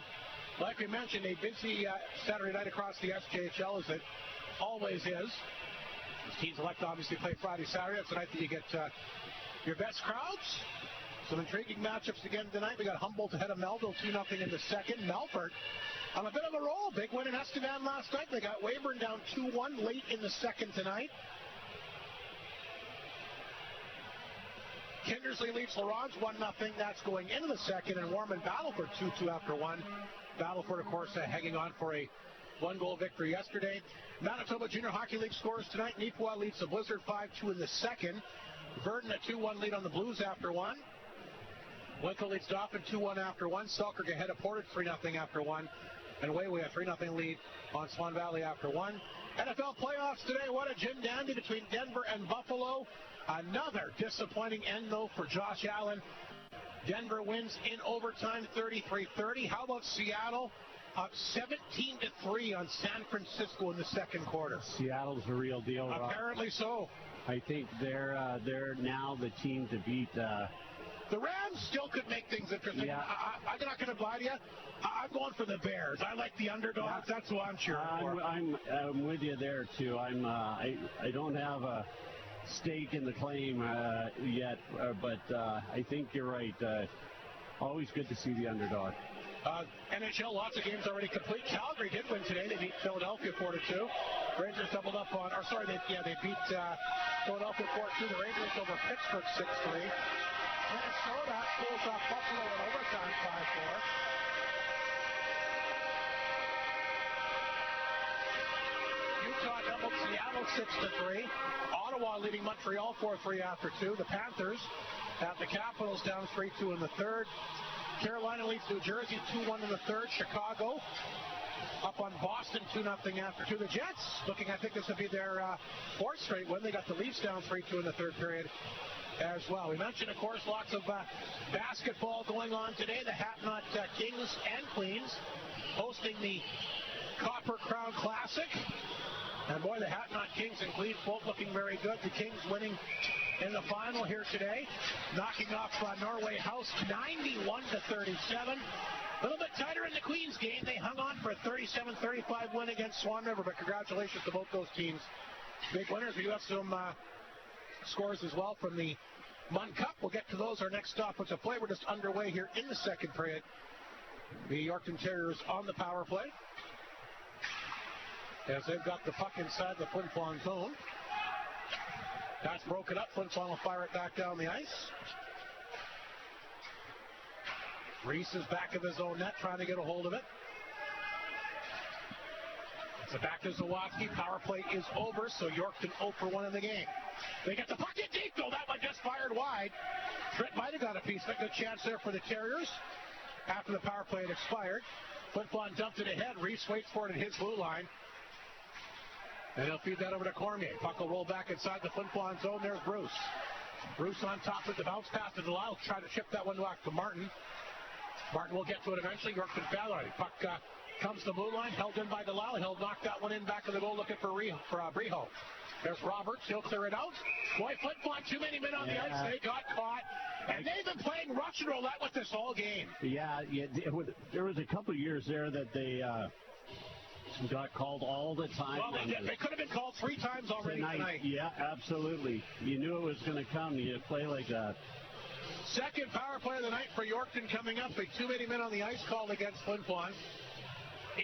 18:49 to go in the second period. Flin Flon just killed that first Yorkton power play. Now the Terriers will go back to work. So it's a Jim's Custom Doors and Windows penalty kill. Junik to take the face-off here against Lees inside the Flin Flon zone. The left of the goaltender, Tritt. Goes back to blue line. Bartha along the boards to Junik. They try to come back up front to McDonald. He was covered. McDonald's got it in the corner. That one knocked away. Oh, great job there by Bartha with the linesman. They say it came out. I thought Bartha sold it pretty good there. I thought he kept it in, actually, and he did too. Hockey Day in Canada today, Rob. So where would you rather be than the Whitney Forum on Hockey Day in Canada? Especially with two great teams like this. Yeah, historic teams. Junik to take the face-off against Lees outside the Flin Flon Bomber blue line. Yorkton wins the draw, trying to tie up this game. One power play goal by Flin Flon. The difference right now by Ryder Muka back in the opening period. Terriers will dump it in. Junik raced after. He's been one of the better Yorkton forwards in this game for sure. McDonald has it back out front. Junik knocked it down. McDonald on the blue line. Terriers cycle it back to the line. This is Barth on top of it. A shot knocked down in front. Puck loose. Oh, how did Fashawn not get a penalty there? He takes down Henriksen. hacked him at the knees. You can see Hendrickson look up. He's surprised no call there, Mike? Absolutely. Referee was looking right at it, too. Boy, that should have been a penalty. Flin Flon gets away with one. 1:05 to go in the Yorkton power play. 17:52 to go in the second period. Here's a pass. They tried to hit Lanigan. Broken up here by Martin. And they'll flip it back inside the Yorkton zone. Leonard has it. He'll take his time as he backtracks the back of the net. Leo Sykes watching him closely. Here comes Leonard. Dropped it back there. Picked up by Corshane. He can move up the middle, across the line, runs out of room. Knocked away by Martin. Down the ice it goes. Taylor Craig out of his net. Craig, look out. He almost gave that away to Sykes. Sykes, see the time it perfectly. Reese will come back and get it. Here comes Reese, the high-flying Yorkton D-man again. We'll chat with him in the second intermission. Here he comes. Flying across the bomber line. Reese still has it. Gets it back to blue line. Reese will get the return pass. Top of the circle, Zawatsky. That got blocked. Zawatsky holds it in. Around the boards, it goes over the stick that time to Lanigan. Corshane will knock it down. Yakimchuk in there can't find the handle. They'll work it back to Reese, who just holds it in along the boards. Corshane tried to get free, knocked away by Yakimchuk. Penalty is over. That was a quick 2 minute on the ice call. Holy cow, that went by fast. Bombers able to kill 2 Yorkton power plays. And I don't think Yorkton had a shot on that power play, did they, Mike? No, I don't think they did. No, they didn't. I was just thinking. You're right, Rob. Great to hear Reed Arbery, a Flames fan. I think there's 3 of us here in Calgary, or in Flin Flon, myself, Reed, and... well, 3 that admitted anyway. I think they got a few more fans. And Brent Kachelski. And Brent Kachelski, a true fan, always sticks with his team. Yeah. Off the face-off, Flin Flon has the puck, a 1-0 lead. They try to hit Stitten up the middle. Of course, he had that short-handed break late in the opening for his Colin Miller. He races after it, fires that off the side of the net. Terriers get it back. There's a nice pass outside the zone. Roberts has it. Roberts across the line, was by himself. Dumped it in back to the Bomber net. Vachon up the boards, turned it over, intercepted that time by the Terriers, Hermaszewski. And now we got something, Rhett Ewan taken down here along the board. I think both of them are going to go. He's tied up here. There's a broken stick. With Hormaszewski, the fans are reacting to that one. Did you see what happened there by the board? I did not. I just saw the aftermath. There's a broken stick on the ice. Fans don't like the call. Neither does Pierce Yakimchuk. Rhett Ewan and Hormaszewski will both make their way to the box. So Rhett Ewan wants to argue the call here. He better be careful. Linesman grabs a hold of him, sends him to the box. It would be nice if we could see that on a replay, what happened here. And there goes that chance again. 16:08 to go here in the second period. Shots for 11-7 Flin Flon. Coincidental minors being called here early in the second period. As we'll get set for the face-off outside the Flin Flon Bomber blue line. I think it was... So actually, for the first time in this game, we're going to see 4-on-4 hockey. This might not be a bad thing with how these teams can fly and skate. There's going to be a lot of open ice out there. It'll be fun. Here's McDonald. Knocked away from him. Ward can't jump on it. Hendrickson's got it in behind the knee. Hendrickson trying to get a one-hander. The save made by Trent.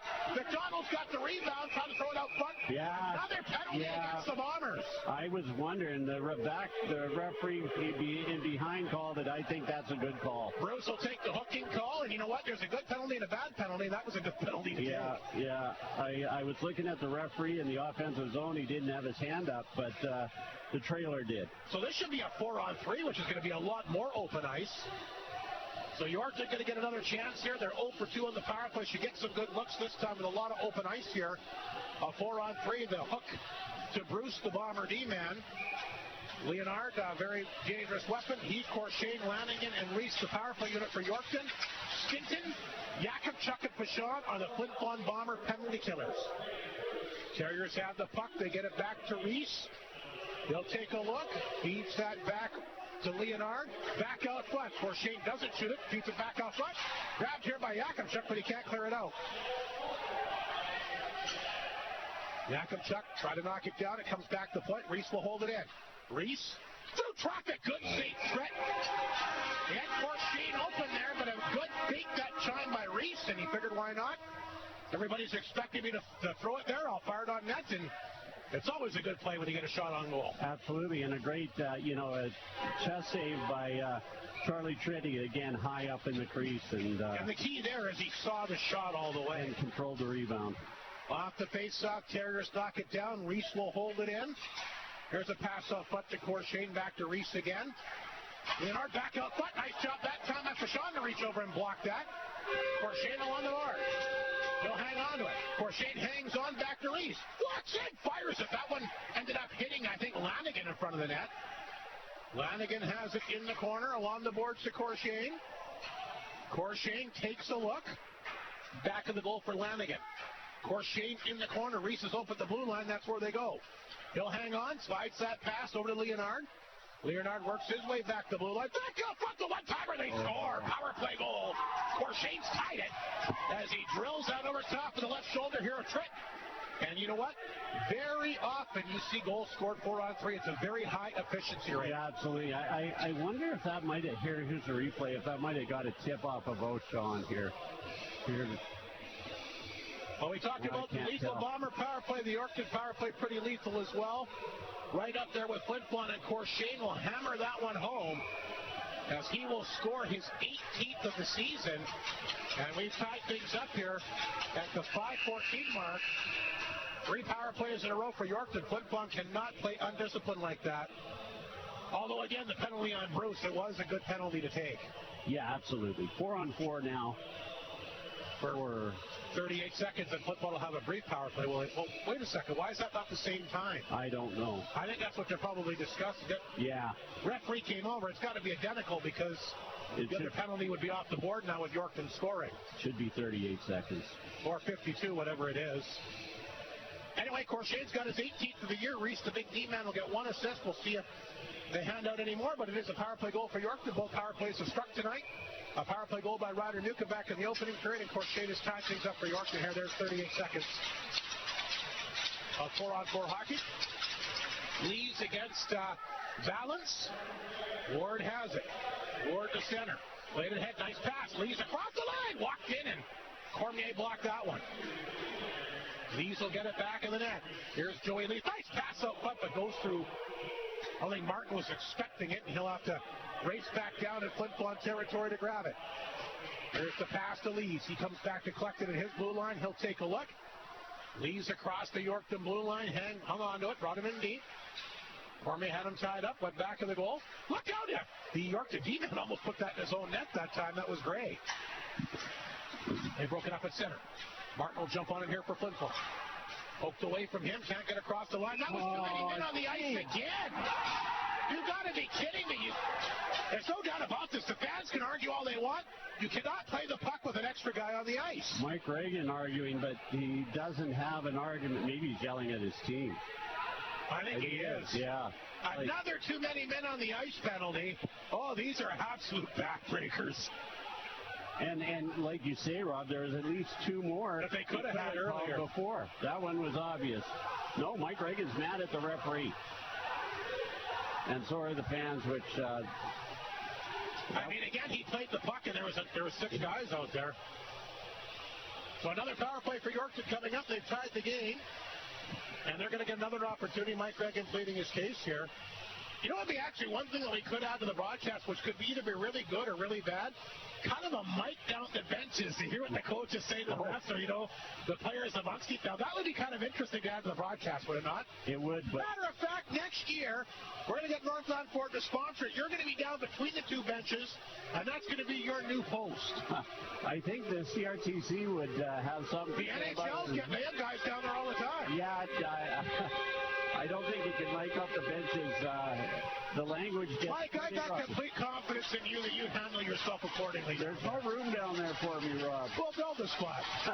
They're going to build another VIP booth. No. We want some room between those benches. I don't think they are. Reese a chance. Look out. Puck is loose. Trent is down. How did the puck stay out? Yorkton after it. Trent doesn't have a stick. Terriers pressing to take the lead here on another power play. Zawatsky holds it in. Back to Reese. Fanned on the shot, but Flin Flon can't clear it out. Along the boards to Corshane. Here's Zawatsky. Hey, John! Lost a handle. Back up for a chance. Flin Flon just can't get the puck out. They've had chances. Corshane works his way to the blue line. Throws that one in deep to Lanigan. Lanigan knocked it down, played it back out foot to Reese. There's a chance. Blocked into the glove that time. A trick. And it looks like somebody else lost. Is that another neck guard that's down there? Yeah. Looks like it's in pieces. Somebody must have skated over it. They fall off regularly. Bruce has lost his a couple of times. It might be time for a new one. Well, that one might not be. Looks like it's in pieces to me when he picked it up. J-Rock digging into the. Yeah, because I think you could be an ineligible player if you don't have one of those on. Yeah, you have to. Yeah. So 13:24 to go in the period. A minute 23 remaining in the Yorkton power play. It looked very good. Can't hold the puck in that time. Zawatsky back to his blue line. But then back to Korshane. He's got the power play goal here in the second period. Ahead of Leonard. Back to Zawatsky. Zawatsky will send that back inside the Flin Flon zone. Here's Michon. Around the board. Zawatsky can't knock it down. Puck will roll back down to Yorkton territory. Bombers don't have a shot here in the second period, by the way. Being outshot 6-0. That never happens, but a lot of penalties. Well, this is the fourth power play of the period for Yorkton. Here's Reese. And they're offside that time. They're bring it across the blue line. 12:49 to go in the period. 48 seconds remaining in the bench minor for too many men. Shots are 12-11 Terriers. And again, out shooting Flin Flon 6-0. They've got a goal here. A power play marker by Korshane has tied it. Second power play unit out there for Yorkton. McDonald has had some good moments here in the second period. He'll take the face-off against the Bombers. Miller outside the Flin Flon blue line. Here's Bartha. Back to McDonald. Miller gets a hold of it, and he'll send it down the ice. Craig will come out. Bartha will pick it up back to the net. Bartha will skate it up the ice. Here he comes. Nice job that time by Bruce to get a piece of it. Rolled back in the Flin Flon zone. That's offside against Yorkton, so Flin Flon can take their time. Bruce has it, feeds it back to Yakubchuk, and he'll send it the length of the ice. Craig out of the net. Look out! He got drilled there. I think he sold that one a bit. That's what I'm wondering. There's no penalty, but he went down pretty hard here. Did the Bomber run into him, Mike? He might have caught his skates a bit. I don't know. Didn't run into him, but just sort of got tangled up with him. Well, the referee didn't put his hand up, so puck is deep inside Yorkton territory. The Bombers have killed the penalty, so Yorkton's 1 for 4 here tonight. Terriers have the puck, though. Here comes the speedy Judik to center.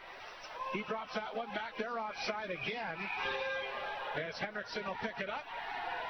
Fans are pointing at something from in behind the play here. I'm not sure what they're talking about. I think they want the face-off down the Yorkton end. So 11:46 to go. Very good hockey game tonight. A lot of intensity out there, Mike. Does it have a feel of a playoff game? It absolutely does. Absolutely. I think it'd be fantastic if these two teams played in the postseason. Referees are having a word. They're listening to the fans that it should be down the other end. Mike Reagan, he's pleading his case, too, about this face-off as well. Chris Portis doesn't have a lot to say, but everybody else on the bench is being kind of vocal.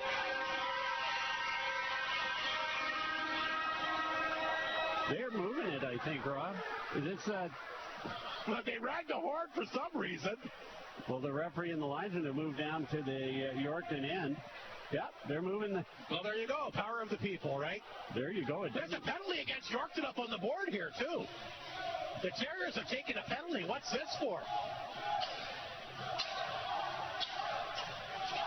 So there's a penalty on the board here. I'm not sure what this is all about.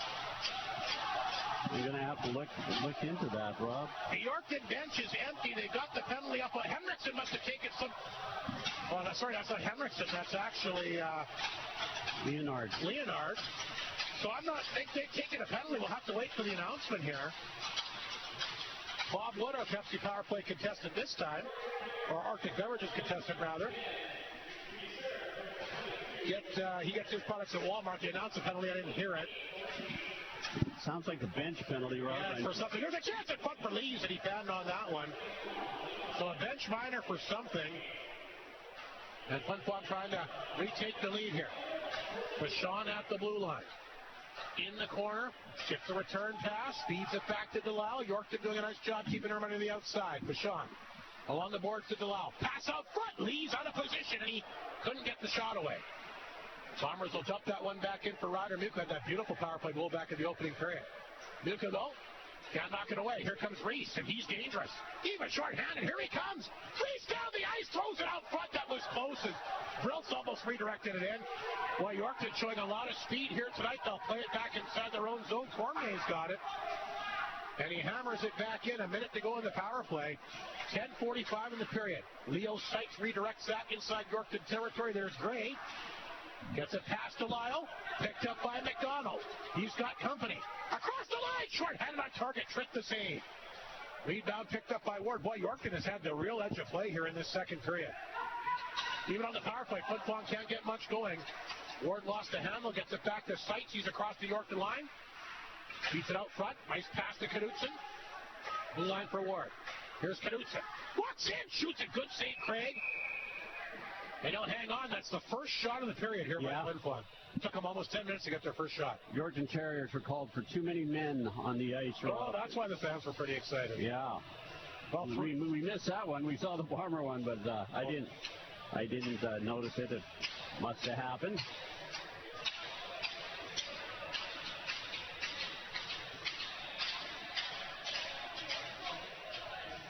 Face off inside the Yorkton zone, the right of the netminder, Kalen Craig. Just one shot fired in his direction in this period.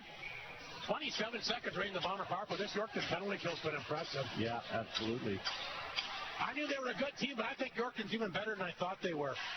Ward tried to get that through traffic. That's knocked away. That's picked up and fired down the ice. Trent will knock it down. Ward will take over. To 16 seconds to go in the power play. Flin Flon going to have to hurry. Here comes the pass to Morozov. That hits a skate, comes right out. 8 seconds remaining in the power play. Flin Flon maybe trying to force something here. Can't hit Morozov again. Puck will roll back inside Yorkton territory. There's Gray. He'll get a hold of it. That'll do it for the power play. And Flin Flon, 1 for 3 in the game here tonight. Here's Miller, former Bronco, 3-on-1. Chance in front, what a goal by Sticky! Miller on a beautiful feed, and Flin Flon is struck again. As they score another absolute beauty here in the second period. Colin Miller, boy, another electric pass here. And here comes the replay. Miller's got it. It's a 3-on-1, and beautiful saucer pass there, Skitton. And again, no chance for Craig. You might have to score a perfect goal on this guy. And the Bombers have scored 2 perfect goals on him here tonight. Yeah, both backdoor goals and beautiful, beautiful passes and beautiful stick on the ice goals. Wyatt Stitton's 9th of the year. That's Miller's 2nd assist in a Bomber uniform. That'll come. It comes right back down the wing. It's Corshane, 2nd of the night. And Yorkton strikes right away, right off the goal, off the face-off. 2nd of the night for Corshane. 19th of the year. And the Bombers were just trying to celebrate that Flin Flon goal, but didn't have very much time to celebrate whatsoever. Nice shot by Corshane. Over the left shoulder of Charlie Tripp. That'll come to the 10:35 mark, so it's all even again. This Yorkton Terrier team, they want to show the Flin Flon Bombers that they're an upper echelon team as well, and they're doing that. As we got ourselves a heck of a game here at the Whitney Forum tonight, it's 2-2. Corshane's got the puck again, back to Leonard, back to Corshane. He gets knocked to the ice. The Terriers wanted a penalty there. Bruce gives it away in front of his own net. There's a chance of that one. A good save by Tritt. That's the difference when you play these type of teams, Mike. You give up the puck and bad things happen. Yeah, the Bombers taking another penalty. Yeah. Ewan. I'm not trying to make out what number that is for Yorkton. That might, I'm wondering if he's Leonard, I think. He's calling them, too. He might call a Leonard looks like he's hurt, though. He is, yeah. They might call a dive here. I didn't see it. I don't think he dove. No, I don't either. I think he took a high stick. It's going to be very interesting to see how they sort this out here. Yeah, he's shaking up. I think he took a high stick. Or actually, it looks like, aren't you looking at his knee, maybe? His leg is somewhere. Yeah, this might not be. I tell you what, this might not be a good penalty if they give. This guy is very slow to get up here. That's a big loss for if Leonard can't get back. Well, he made his way back to the bench with a little help. Again, he went down awkwardly. I thought he took a high stick, but it might have been the way that he went down. There is penalties up both ways, like you mentioned. We'll see how they rule on it.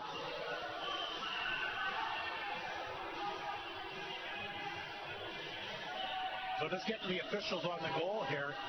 Wide stick put the Bombers ahead for a total of 9 seconds. His 9th of the year. Miller, the assist, that came at the 10:26 mark. And then right off the faceoff, Corshane comes back, gets his 2nd of the night, 19th of the year.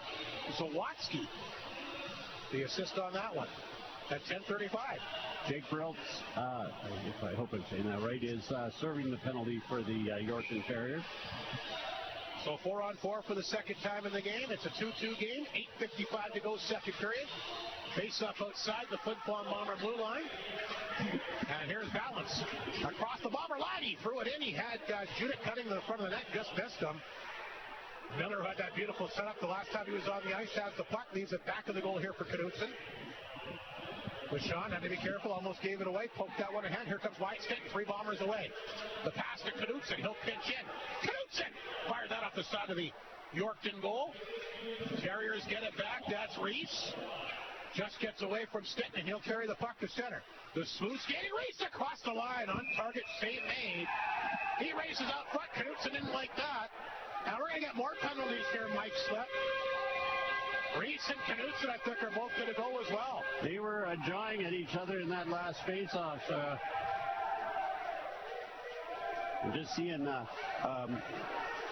Brett Ewan got a tripping penalty in that last one. Yeah, Leonard got an embellishment, Rob. More penalties being handed out here again. Reese goes off for Yorkton. Is he taking the only penalty now? Looks like it, Rob.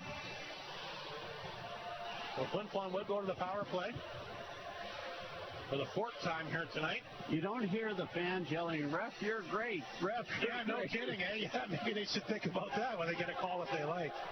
Tim, the real deal Babcock, going to be our Pepsi power play contestant this time.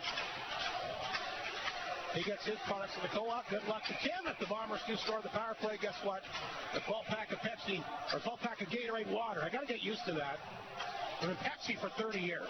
Sugar-free, Rob. Yeah. So you and I... Gatorade water, it's a big deal. You and I can drink it. Anyway, good luck to Tim Babcock. Flin Flon trying to retake the lead here. This is a 4-on-3 here now for the Bombers. Yorkton scored on their 4-on-3 earlier in the period. Delilah. Back to Fashon. There's a chance now for Lees. He hangs on to it. Lees to the top of the high slot. Dropped it back to Lyle.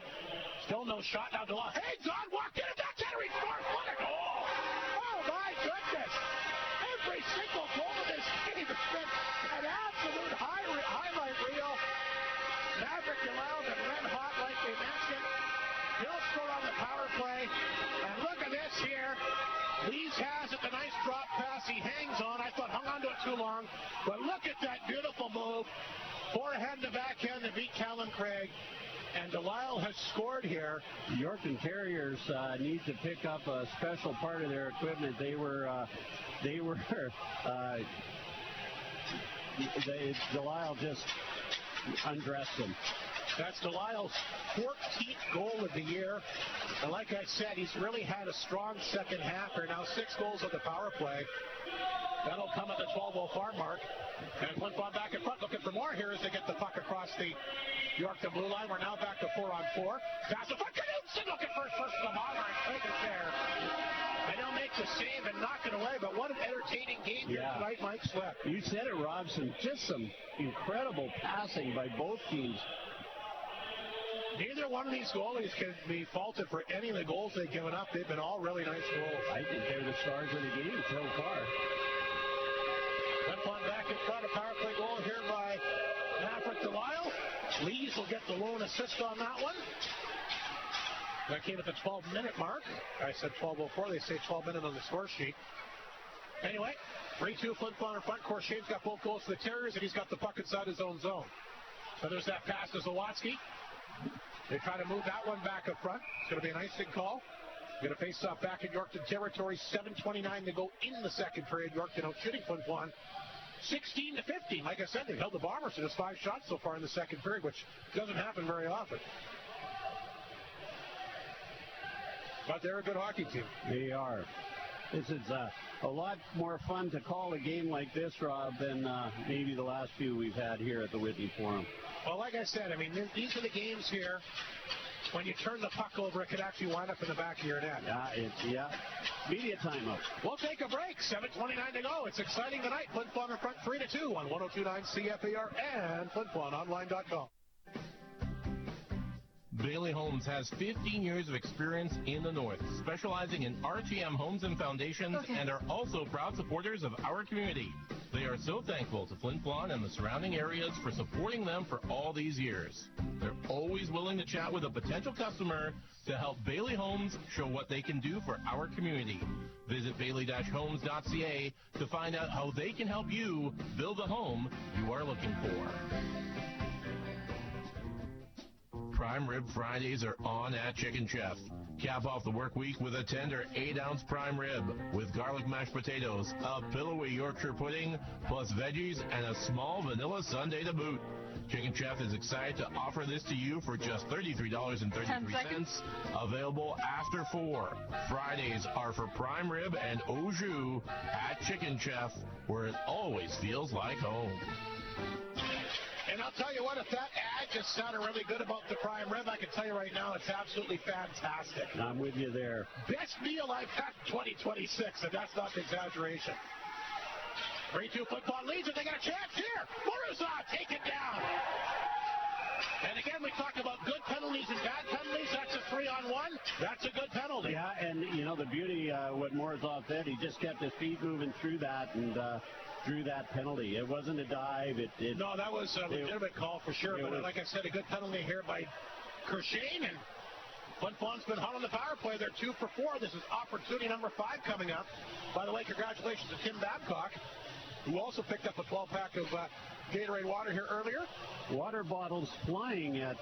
Trent gets 2 water bottles, apparently. Trent. I guess I'll take the other one back to the bench. Archie Beverages power play time once again. Ron Dixon, and the contestant this time, gets his products at the Red Apple in downtown Flin Flon. Good luck to him. We'll see if Flin Flon can keep it going, but it's Reese who's got the puck here for Yorkton. Don't forget, we'll chat with him in the second intermission tonight. What a player he is. Making lots of things happen. Gets the puck back deep inside Flin Flon territory. 2 assists from Lees tonight. He's got the puck here. It's a stretch pass to Delisle. Back to the puck. Michon was there. Great defensive play by Reese to get back and knock that one away. Lees holds it in. Puck will roll back of the Yorkton net. Delisle's got the go-ahead goal, and he's got the puck. Left it there for Lees. Tried to come back out front. Knocked away and sent back down the ice. Good job that time by Lanigan. Trent will leave the puck back of the Flin Flon net. Michon will grab it at minute 13 to go on the power play. Here's the pass to Delisle. That one broken up and sent outside the zone. Michon better be careful. Roberts on top of him, and so is the other Yorkton penalty killer, Herbashewski. That's a mouthful, boy. Here comes Michon. Back the other way. Swings the pass ahead to Seitz. Seitz will pick it up. He's across the Yorkton line. Got it in deep. Back of the goal it goes. Muka calling for it. He got it. Muka has it. Tried to come back out front. That's partially blocked. Puck will make its way into the glove here, and the save made by Craig. 39 seconds to go in the Flin Flon power play. And that's their first shot that time with 5:53 to go in the second period. Flin Flon in front 3-2. Been a wild second period here tonight. Yeah, Flin Flon not generating a ton of shots.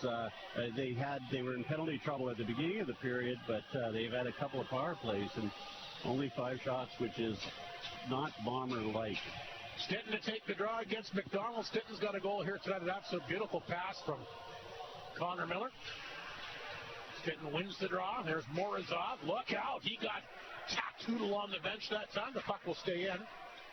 Ward feeds that back to Stinton. Blue line for Morozov. Here's Stinton. Again, not a lot of room in the middle of the ice. Yorkton cut it off really well. They're going to make Flin Flon work hard for this one again. Stinton back to the blue line. He'll hang on. Swings the pass. There's a chance. Knudsen. He fires that one off the bar, although I think Craig had the angle covered pretty well. Miller out front tried to jam it in. Save made. Rebound far over top of the net. Puck set in the blue line. Held in that time by Ward. Here's Miller.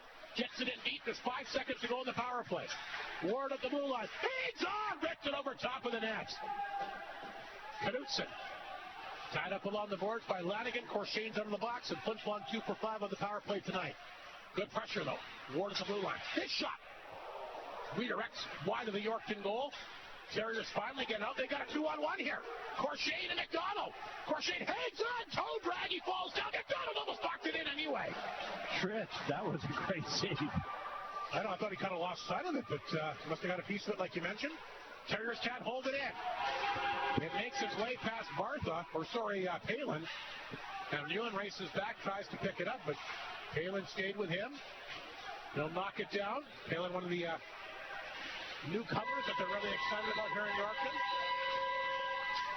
Bartha picked it up his side of center. 4:25 to play second period. Boy, great intensity tonight. Great game on a Saturday. Flin Flon Yorkton, two of the premier teams in the SJHL. Flin Flon in front right now, 3-2. A power play goal by Wyatt Stitton, or by Maverick Delisle rather, is the difference right now in this game. Stitton scored 5-on-5 just before that. Flin Flon trying to get the puck out. There's Martin in there digging away. Puck is deep inside the Flin Flon zone. Knocked down by Leonard. He centers it out front. Ewan can't knock it down, but Arbery has it. Reed Arbery to center. Got it back to Martin on target. Craig to save, and he'll gobble up the rebound and hang on. With 3:47 to go in the second period, Flin Flon back in front, 17-16 in the shots, but being outshot 10-7 here in the second period. Yeah. Bombers missing Landon Alexander tonight. That's a big loss. Yeah, especially in a game like this. He's able to slow a team down physically. So, do you know what the issue is? Just sitting in? I know that he kind of got tweaked a bit in Laurence there on Friday, and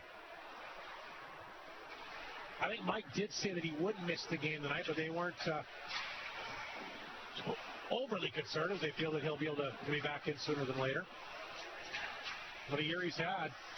Explosive player, and I'm sure he'd love to be out there playing. The competitor that he is, Flin Flon will dump that one in. Keel, the Yorkton D-man, Les Bronx for pinned down.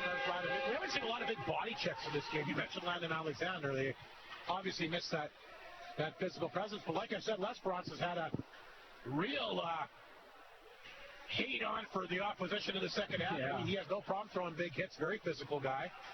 He gets hit from behind here. Terriers try to clear the puck out. It's held in this time by Knudsen. Along the wall. Held in this time by Seitz. Puck bounces, makes its way on the stick this time of Broltz, and he'll dump it in for Junik. Less than 3 minutes to go in the second period. Flin Flon in front 3-2, but Yorkton chomping at the bit to tie the game. There's Gray. Back to Herbashewski, who fired it wide. Puck back of the Bomber net. Broltz is on top of it. Knudsen trying to tie him up. Broltz able to break away. He'll throw it back of the goal. Herbashewski is there. Along the boards. Left it there for Roberts. He'll run that around the boards. Muka sees that, and he's over there to try to intercept it. Gray gets it, though. Yorkton will hold it in. Gray at the blue line. Look out. Les Bronx took a run at him, but the puck will still stay in. Herbashewski tried to come out front.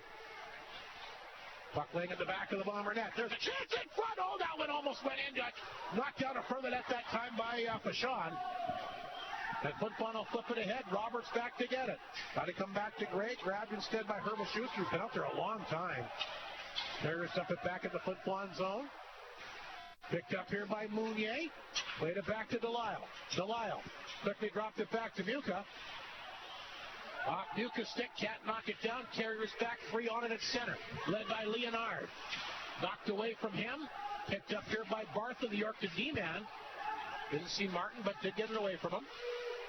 Puck rolled back to Bartha inside the Yorkton zone. 1:25 to go in the period. Here's Bartha. A bounce pass. Pulled back the Bomber. Blue line grab here by Ward. Played it ahead here to Breho. He tried to flip that one ahead. Phelan knocked it down, threw it back of the goal. Terriers back on the charge.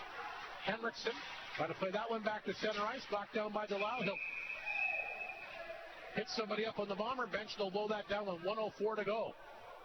You hit it on the head with Les Bronx. He's been playing with a lot of sandpaper. He's been playing a heavy game, and it's for a little while now. But tonight, it's just some. I'll tell you what. Imagine what he's going to be like in a year and a half from now. Gets more games in. Yeah. Solid player already. 1:04 to go in the period. 18-17 the shots. Flin Flon the go-ahead goal. A power play marker by Maverick Delisle. the difference right now, but Yorkton coming hard. Great effort by them on the road here at the Whitney. This is the best game we've seen in this building in a long while. Yeah, I totally agree with that, Rob, for sure. Bombers win the face-off. They get it back to Sunrise. Bruce will hammer this one in. Terriers played it well. Junik will take the pass. Races across the Bomber line. Yakimchuk took it from him. Flin Flon back the other way. Lees will take the pass here for Morozov. Lees across the blue line. Nice drop pass. Arbery can't shoot it. Bruce trying to get a stick out of it. Yorkton on top of it again. Here comes Valance. Back the other way. Valance hangs it. Throws it towards the front. That trick will kick that one away. Yakimchuk trying to get that one back to Arbery. He's tied up here. Puck is underneath Valance. Dug free by Yakimchuk. Yorkton thought he took a couple shots at him. They try to hit Lees with the pass. Too far up the ice. Icing called. 24 seconds to go. And again, any loose puck, Yorkton jumps on it, and their transition. This might be the best transition team I've seen. I'm just thinking exactly that, Rob. Their transition game is fantastic. Arbery giving Valance the business there. They were both tangled up, but a few extra shots by Reed Arbery. 24 seconds to go. Plenty of time on the clock for a face-off with the Flin Flon zone. Yorkton wins the draw. This is Gray in the corner. Back of the goal, that's Henriksen left it there. McDonald to the blue line, but it's going to make its way past Gray, and it's going to go all the way back in Yorkton territory. Gray will go back to collect the puck back of his net. Ewan tried to force him out. He'll hang on to it. Now he swings the pass here. And the Terriers get it back to center. And that'll do it for the second period here tonight. But boy, a very entertaining period of hockey. Saw a little bit of everything, did we not? We sure did. It was as advertised, a great game. Rob, when's the last time you saw the Bombers outshot in a period? I can't remember, but you know what? When Warman was here. Yeah. Remember those two games? They played football a lot tougher than they were expecting, I think. That's right. You're absolutely right. But that was a long time ago, so great effort by the Yorkton Terriers. Flin Flon got in some penalty trouble, but then again, so did I got a better question for you. Okay. When's the last time you saw the Bombers under double figures for shots in a period? Oh. No, this might be the first time. Yeah. They had 6 in that period. Yeah, that's right. I don't remember any other time. I'm not sure what's going on here, but Ward is having a conversation here with Emery Olafson, the Yorkton coach. He's having a bit of a discussion as they make their way off the ice. That's kind of interesting. Emery's a very low-key guy. Well, maybe something happened there at the end of the period, but they were definitely having a bit of a conversation as they were making their way off the ice here tonight. But I'll tell you what, this definitely has the feel of a playoff game for sure. Yeah. Emery still looking down at the, I don't know if it's the referees. He's having a something obviously happened on the way off the ice here. Yeah, he was watching that Bomber dressing room door pretty closely.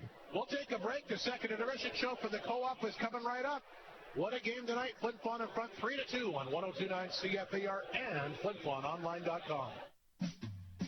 Creighton Furniture understands that you don't want just any appliance or piece of furniture. No, you want appliances and furniture that make a statement. And Creighton Furniture has what you need to create the feel, function, and features you want in your home, including great prices on upright freezers, retro fridges, and furniture with the colors you've been dreaming of. Make a statement by shopping at Creighton Furniture and Appliance Center, 688-7587.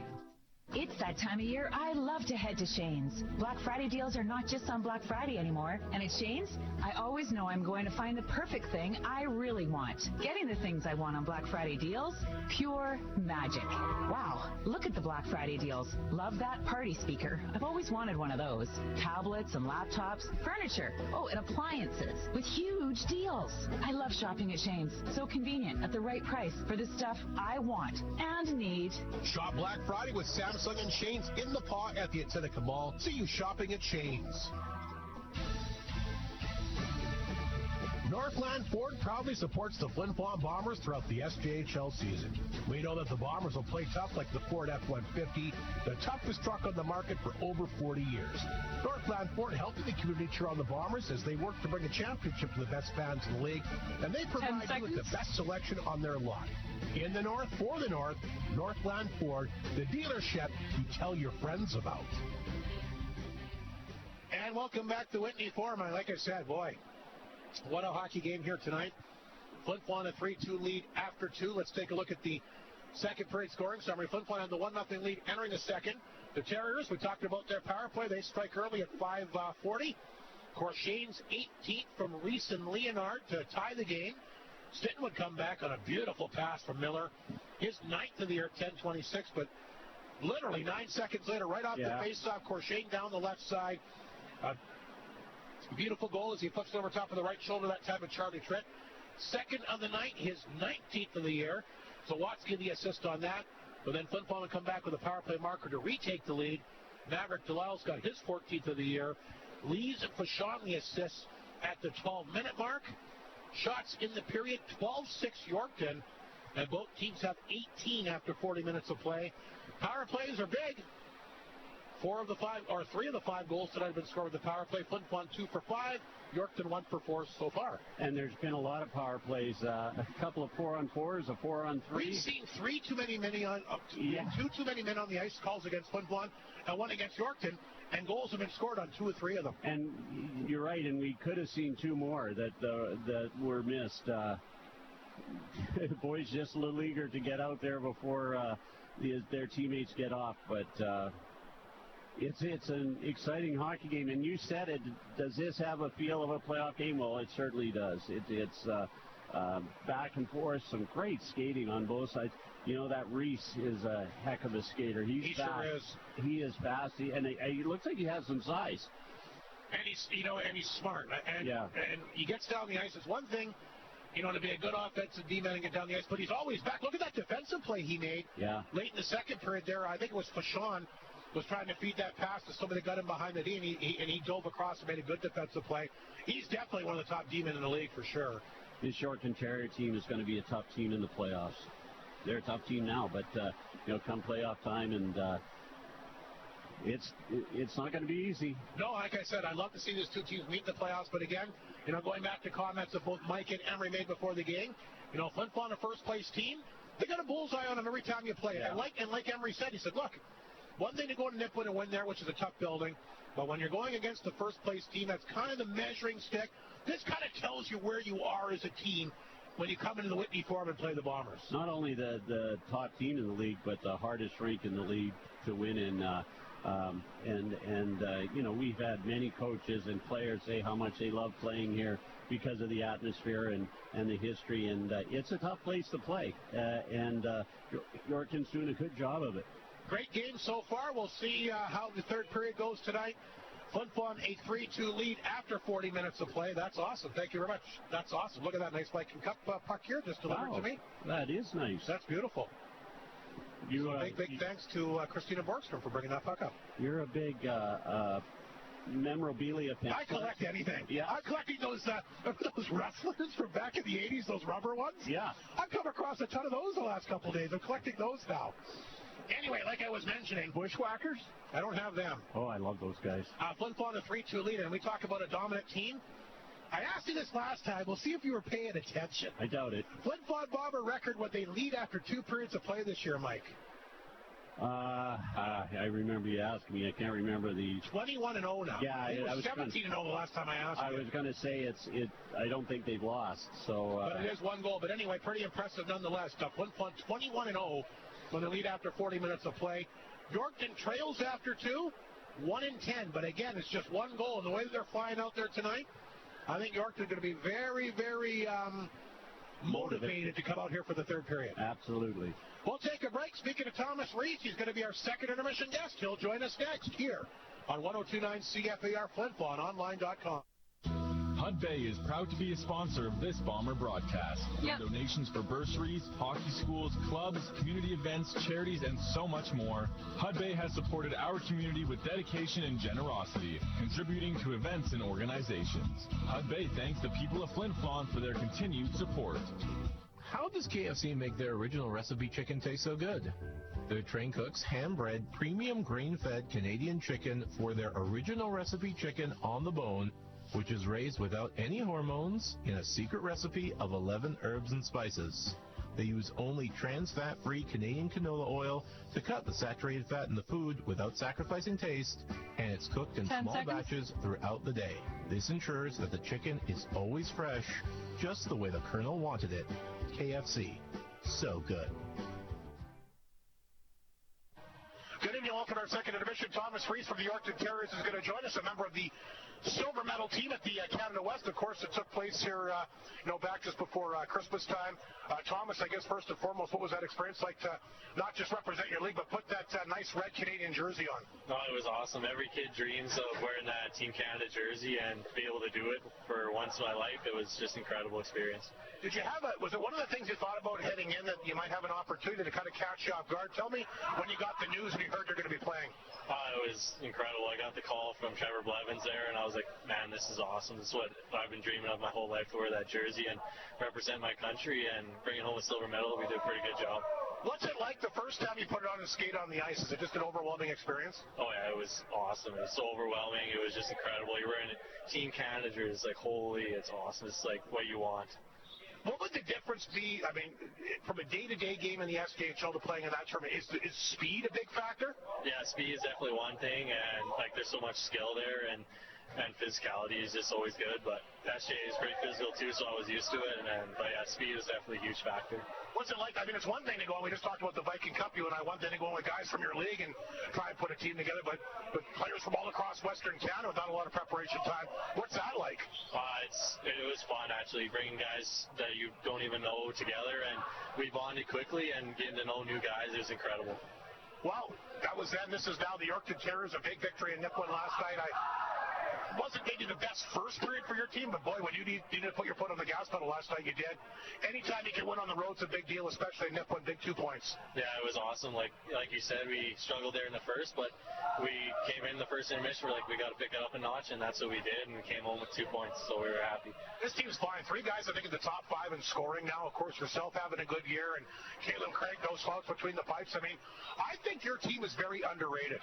Yeah, I know. We had a slow start to start the season, and just come along and bring it together and having guys scoring, and we have so much depth on this team, and it's perfect. We're doing good. The January 10th trade deadline's come and gone. You brought a couple guys in. What's the adjustment? What's the new recruits been like? Oh, they've been good. They came in, they bonded in quickly, and they adapted their role, and they know where they came here to win, and that's what we're going to do. You're a team that obviously is as dangerous as anybody. Heading into January 10th, were some of the guys a little bit nervous in the room because you just never know? Of course, guys are going to be nervous. Like, you never know what's going to happen, but we got rid of some guys, and it was sad to see them go, but the guys that are here, we all have a job to do, and that's what we have to do. Flin Flon, your opponent here tonight, you see him 4 times, but it really seems like a long time ago since, would have been, I guess, back here in early November, the last time you guys were here.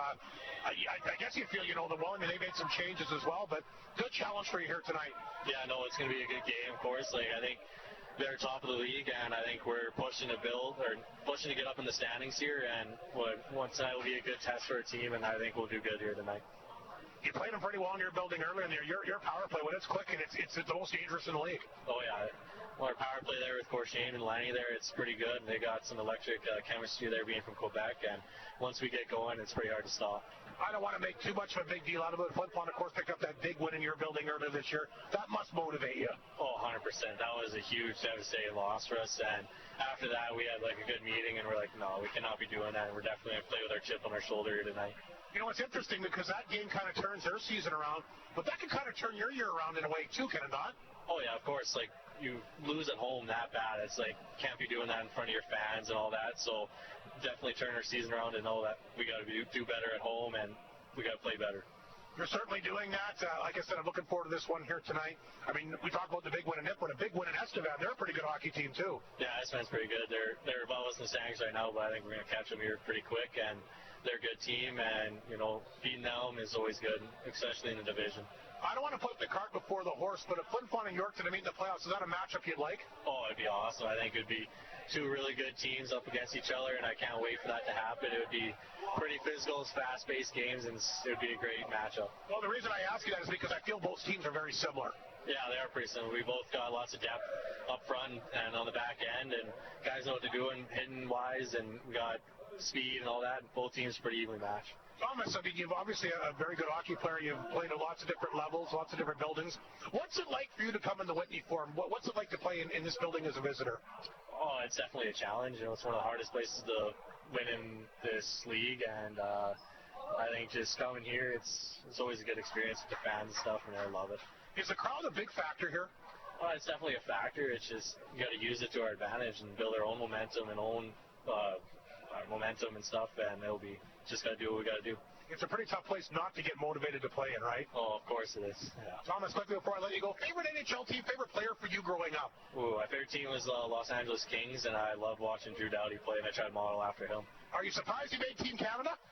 A little bit for sure, just being in 06. There's plenty of 06s, and you only have 5 on the team, so I was very surprised, and I was very grateful for the opportunity. You know what? It's interesting because, I mean, you even get back to Drew Doughty. I mean, a guy that brings it every single night. A pretty good guy to model yourself after. Oh, yeah. I love watching him play. He loves to hit, and he loves to play.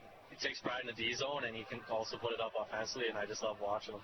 I'll ask you one last question. What's been we talk obviously about the silver medal for Canada West. Other than that, the biggest moment for you in your junior hockey career, a big moment for you anywhere else in hockey, what would that be? Just playing my first game, and the SJ here was pretty exciting, and just joining this league and helping the Terriers come to the Terriers was just great. You feel like you're going to surprise? I know I said one last thing, but I'll throw this at you too. You think you're going to surprise a lot of teams here down the stretch?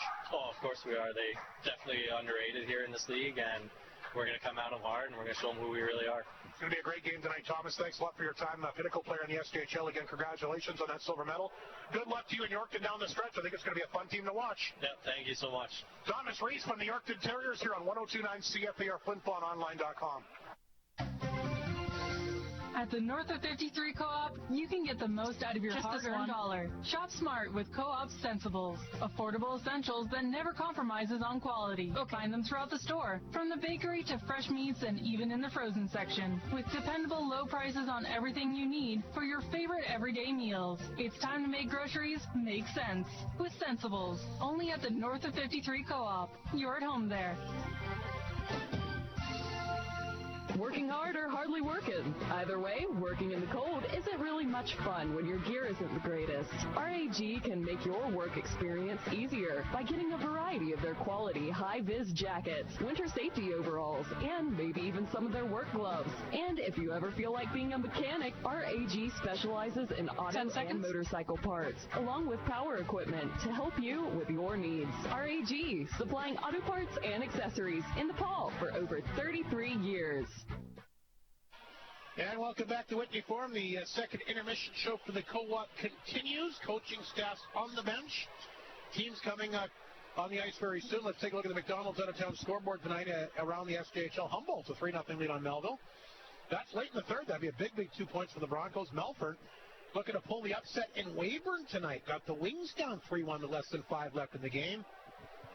Kinnersley leading LaRange 3-1 in the third. Of course, Yorkton will be there tomorrow. We got Warman Battleford 4-4 after 2. Boy, Warman playing tough again. Yeah. Battleford beat him by 1 last time. They're hanging in there with probably the hottest team in the league right now in the Battleford Stars. Yeah, absolutely. Battleford, unbelievable. Very good. Manitoba Junior Hockey League scores. We got one final. Nicolas beat the Blizzards 7-4.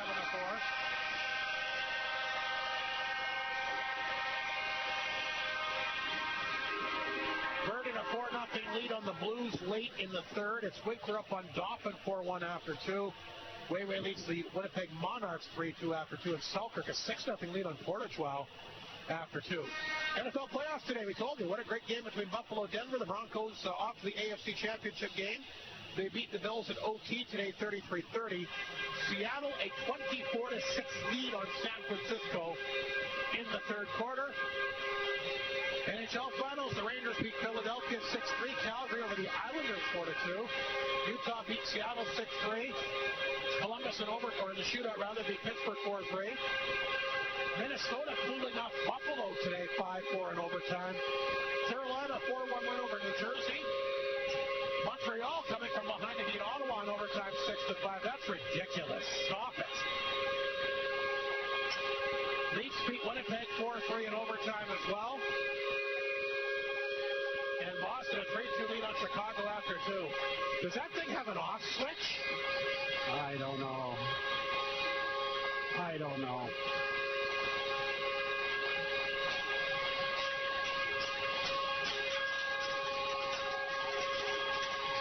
And we're trying to get ready for the third period here. Their referees even had enough of that horn.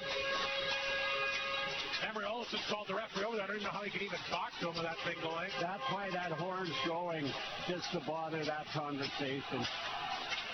There's going to come a day when they're going to bar these horns from the building. There's some arenas, I know, or ban these horns in Alberta. There's noise. It's okay, but to just go like that, I don't know. Once again, basketball, the Hatnut Kings and Queens hosting the big basketball tournament today. Congratulations to Kings and Queens both winning. The Queens are really excited game. I watched that one today, actually. Beat Swan River 37-35 in the final. The Kings a lopsided victory against Norway House. But congratulations to both those teams. A great tournament held at Hatnut and McIsaac this past weekend. We're just underway in the third period. Rob Hart, Mike Slip back at the Whitney Forum. Flin Flon in front 3-2. There's Miller a chance. I think Craig stopped that one. He'll grab the rebound as well. Flin Flon trying to jam it in. Craig having none of that. He'll make the save and hang on. I should mention this too, Mike. I've been forgetting about doing this the last couple games. I got a belated birthday to send out here. Happy birthday, or happy belated birthday, I guess, going out to Jenny Laliberty. I was supposed to do this in my first broadcast of the new year, and I kept forgetting to bring the sheet on the road, so I apologize, but I didn't remember tonight. Jenny Laliberty listens to all the games on FlinFlonOnline.com. A belated happy birthday, big Flin Flon Bomber fan, and I'm sure enjoying this great game between the Bombers and Terriers here tonight.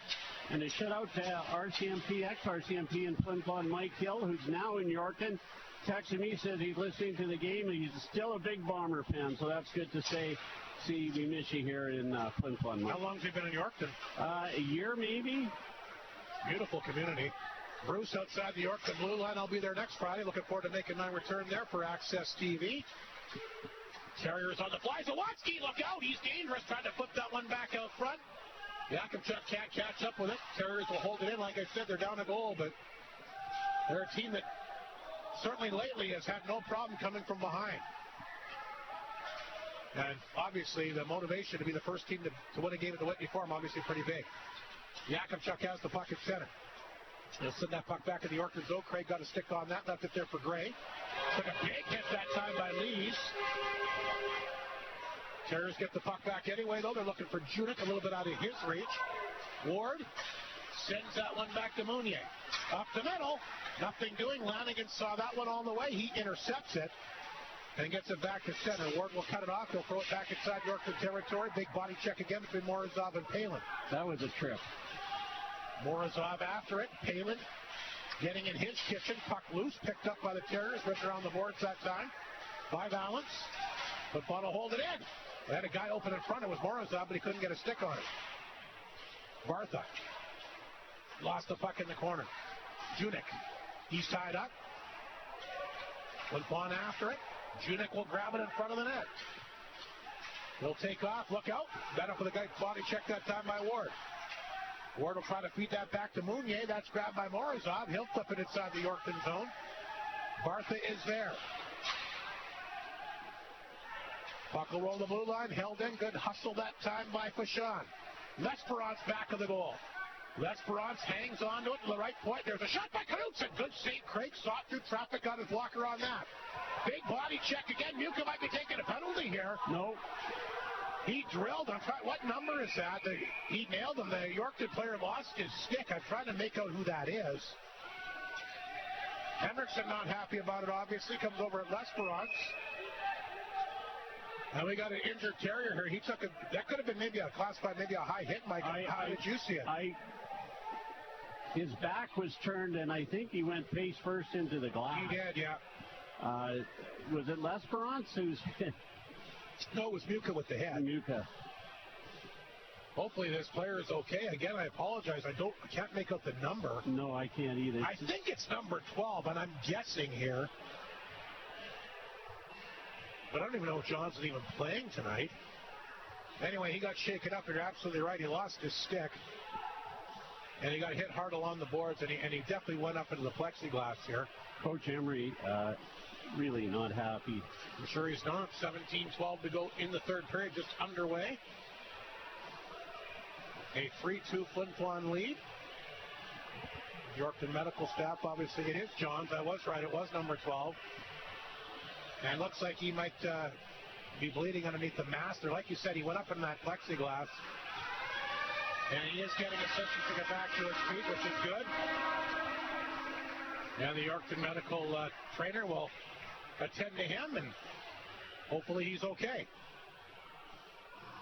So Johns makes his way back to the dressing room. The Yorkton players got Dresser over there to make sure he's all right as well. Referees are at the... They're having a conversation here about something to see what happened, I guess. Maybe discussing if maybe the ref missed it and checking with the linesmen to see if they happen to see it. Yeah, we'll see what the ruling is on it. Take a look at some scores from the Munn Cup today. Munn Cup, 56th year that tournament's been happening. Unbelievable.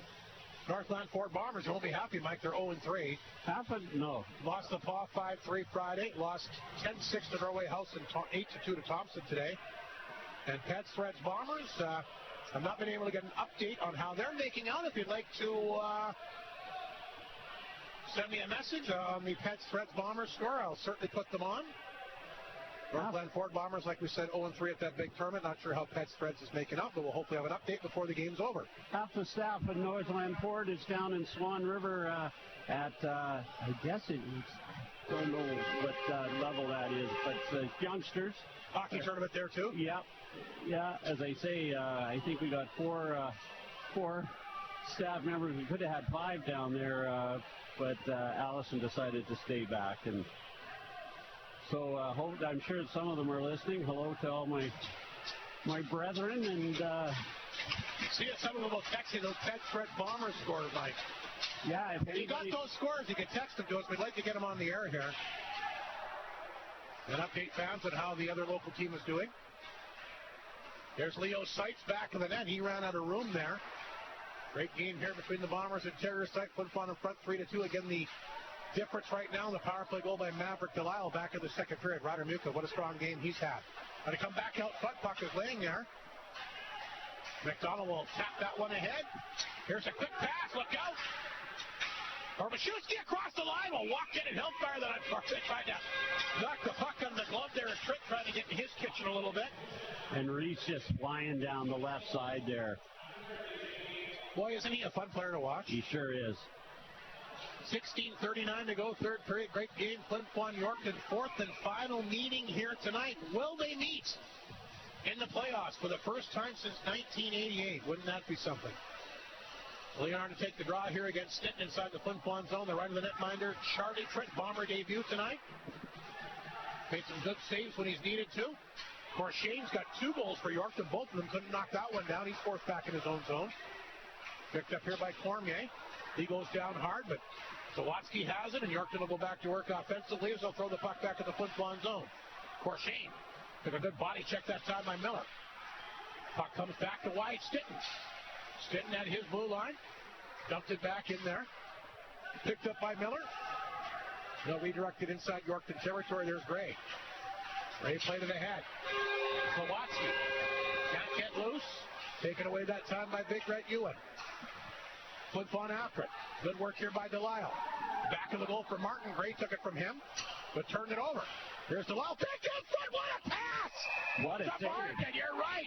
Then Martin gets drilled on top of the goaltender, Craig, and he looks like he's shaken up.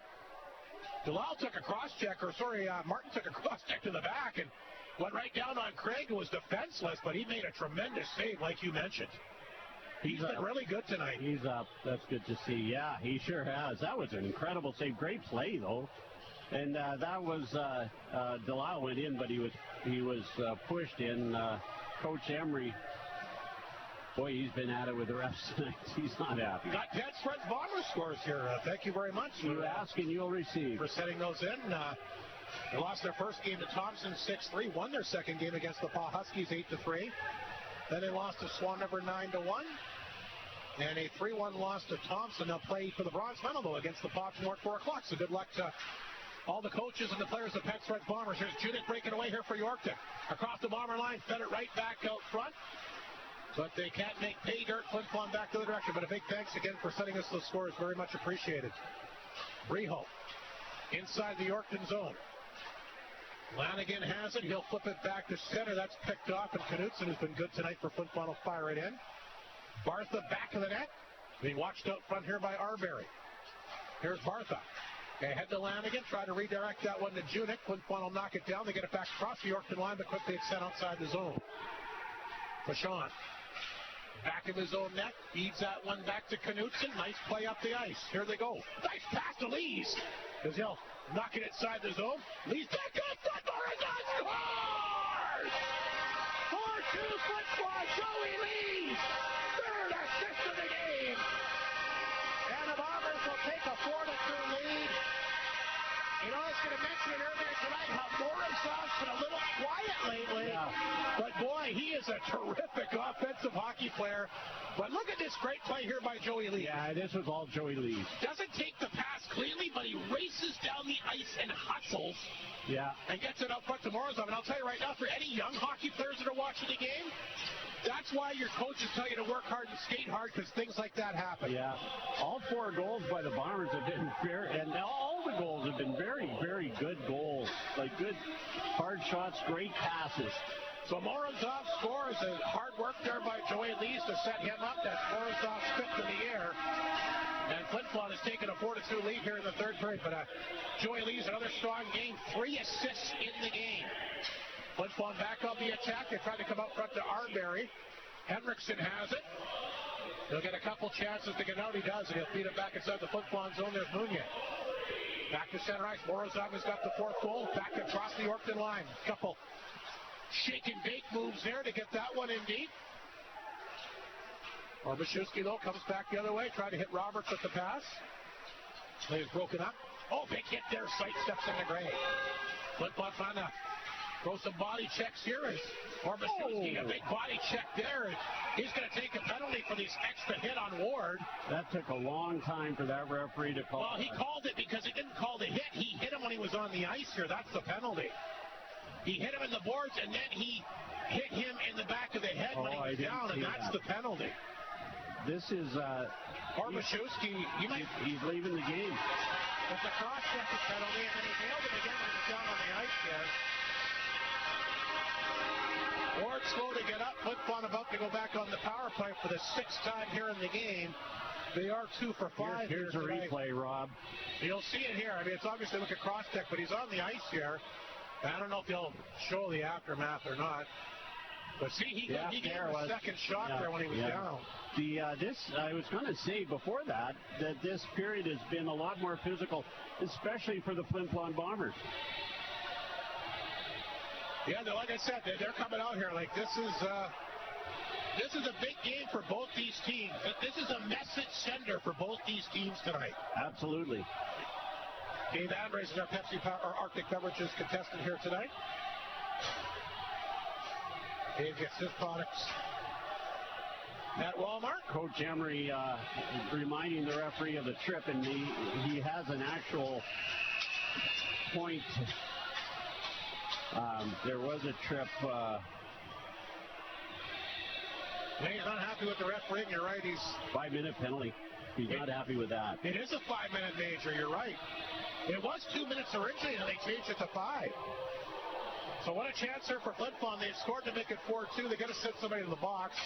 You've said it before, and Rhett Ewan had a hit on that. I think it was an Melford player, and he was in trouble. And if the player's injured, I think that's when they'll get a major will come out on that. Flin Flon a good chance. Great opportunity here for Dave Andres. Of course, the Bombers scored. Oh, there's a penalty coming up. Slashing penalty going to be handed out here. Flin Flon going to take this one. Yep. So that'll help Yorkton for a little bit anyway. Yeah, you're right. Leo Seitz is going to go up for the slashing penalty. So Flin Flon, that power play lasted 9 seconds. That's doesn't make coaches happy. Not in the offensive zone, it doesn't. Especially with a 5-minute power play. So we'll be 4-on-4 here again, and then Flin Flon, barring another call, we'll be back on the 5-minute major. So 13:47 to go in the third period. A slashing call to Leo Sykes. We're 4-on-4 here. Bombers will force it out. Here comes big Rhett Ewan barreling down the ice. Ewan very fast for a big guy. Yeah. Martin along the boards. Can't knock it free. Zawatsky does, and this guy can really move. Zawatsky. He's across the Bomber line. He'll try to bring it in. He lost his balance, went down. Then he runs into Trick, but that was totally unintentional. Net's off, so they got to blow that one down.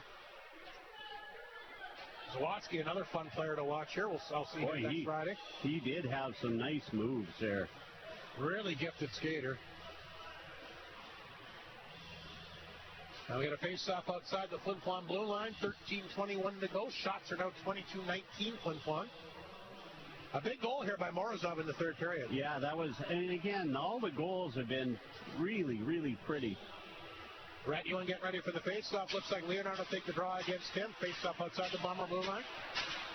Knutson, Ewan, Martin, and Ward, the Bomber players. Leonard, Palin, Bartha, and Langen, the 4 Yorkton players. Langen.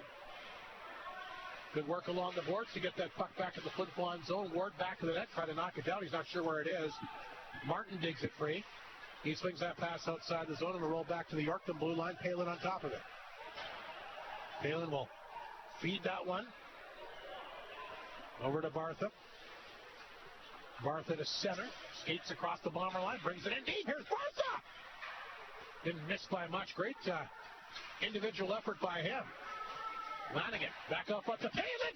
He scores! Look at that! What a goal by Palin. And the Terriers have made it a one-goal hockey game. And how big is that penalty by Leo Sykes now? Yeah, absolutely. The Bombers sort of caught watching there, I think. Palin, here it is.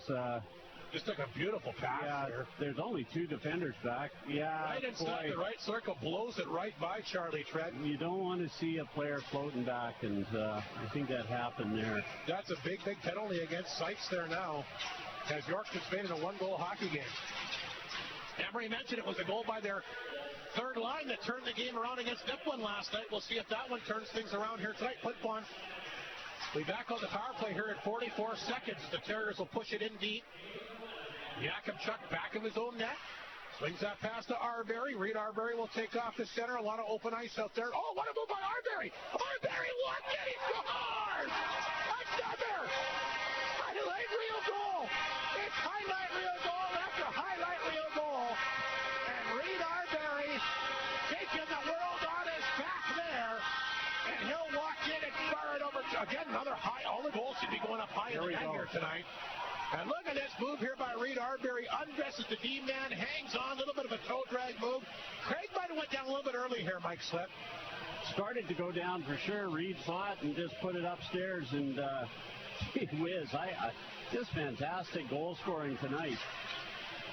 That'll come at the 7:43 mark. Flin Flon restoring the 2-goal lead at 5-3. And remember, they're going to go back on the power play here in 20 seconds. That 5-minute major penalty, of course. Arbery trying to throw that one back out front. Oh, sorry, that was Rhett Ewan. Here comes Riestow for Yorkton. He's got the puck in his own zone. Reese will skate with it to center. He'll take off across the Bomber line. Here he comes. Look out. Reese gets it in deep. Sights is out of the box, so Flin Flon back on the power play, and we'll go back with Dave Andres on the Arctic Beverages power play. Only had 9 seconds last time, so we'll let him get another opportunity. Ryder Muka, a power play goal back in the opening period, has the puck inside the Yorkton line. Back to Delisle. Here's Pashon. Leaves it there for Delisle. Walks it, shoots, didn't miss by much. Puck came out front, picked up here by Corshane. And he'll fire that off. Tritt had his hand up, forgot that they were on the power play. There's a steal here by Broltz inside the Flin Flon zone. Yorkton penalty killing, by the way, this year. Not bad, ranked 6th at 82.6%. They've actually been pretty decent on the penalty kill here tonight. Sykes, but he comes back out front. That's broken up. Picked up by Cormier. And then grabbed here and set down the ice by Broltz. Flin Flon going to take another penalty as Henriksen is interfered with. That's, boy, you don't want to do that. Again, that was in the offensive zone, was it not? I might have been the neutral zone, but I didn't see the penalty, but they got tangled up with him. Yeah. Here's Yakimchuk having a chat with the ref.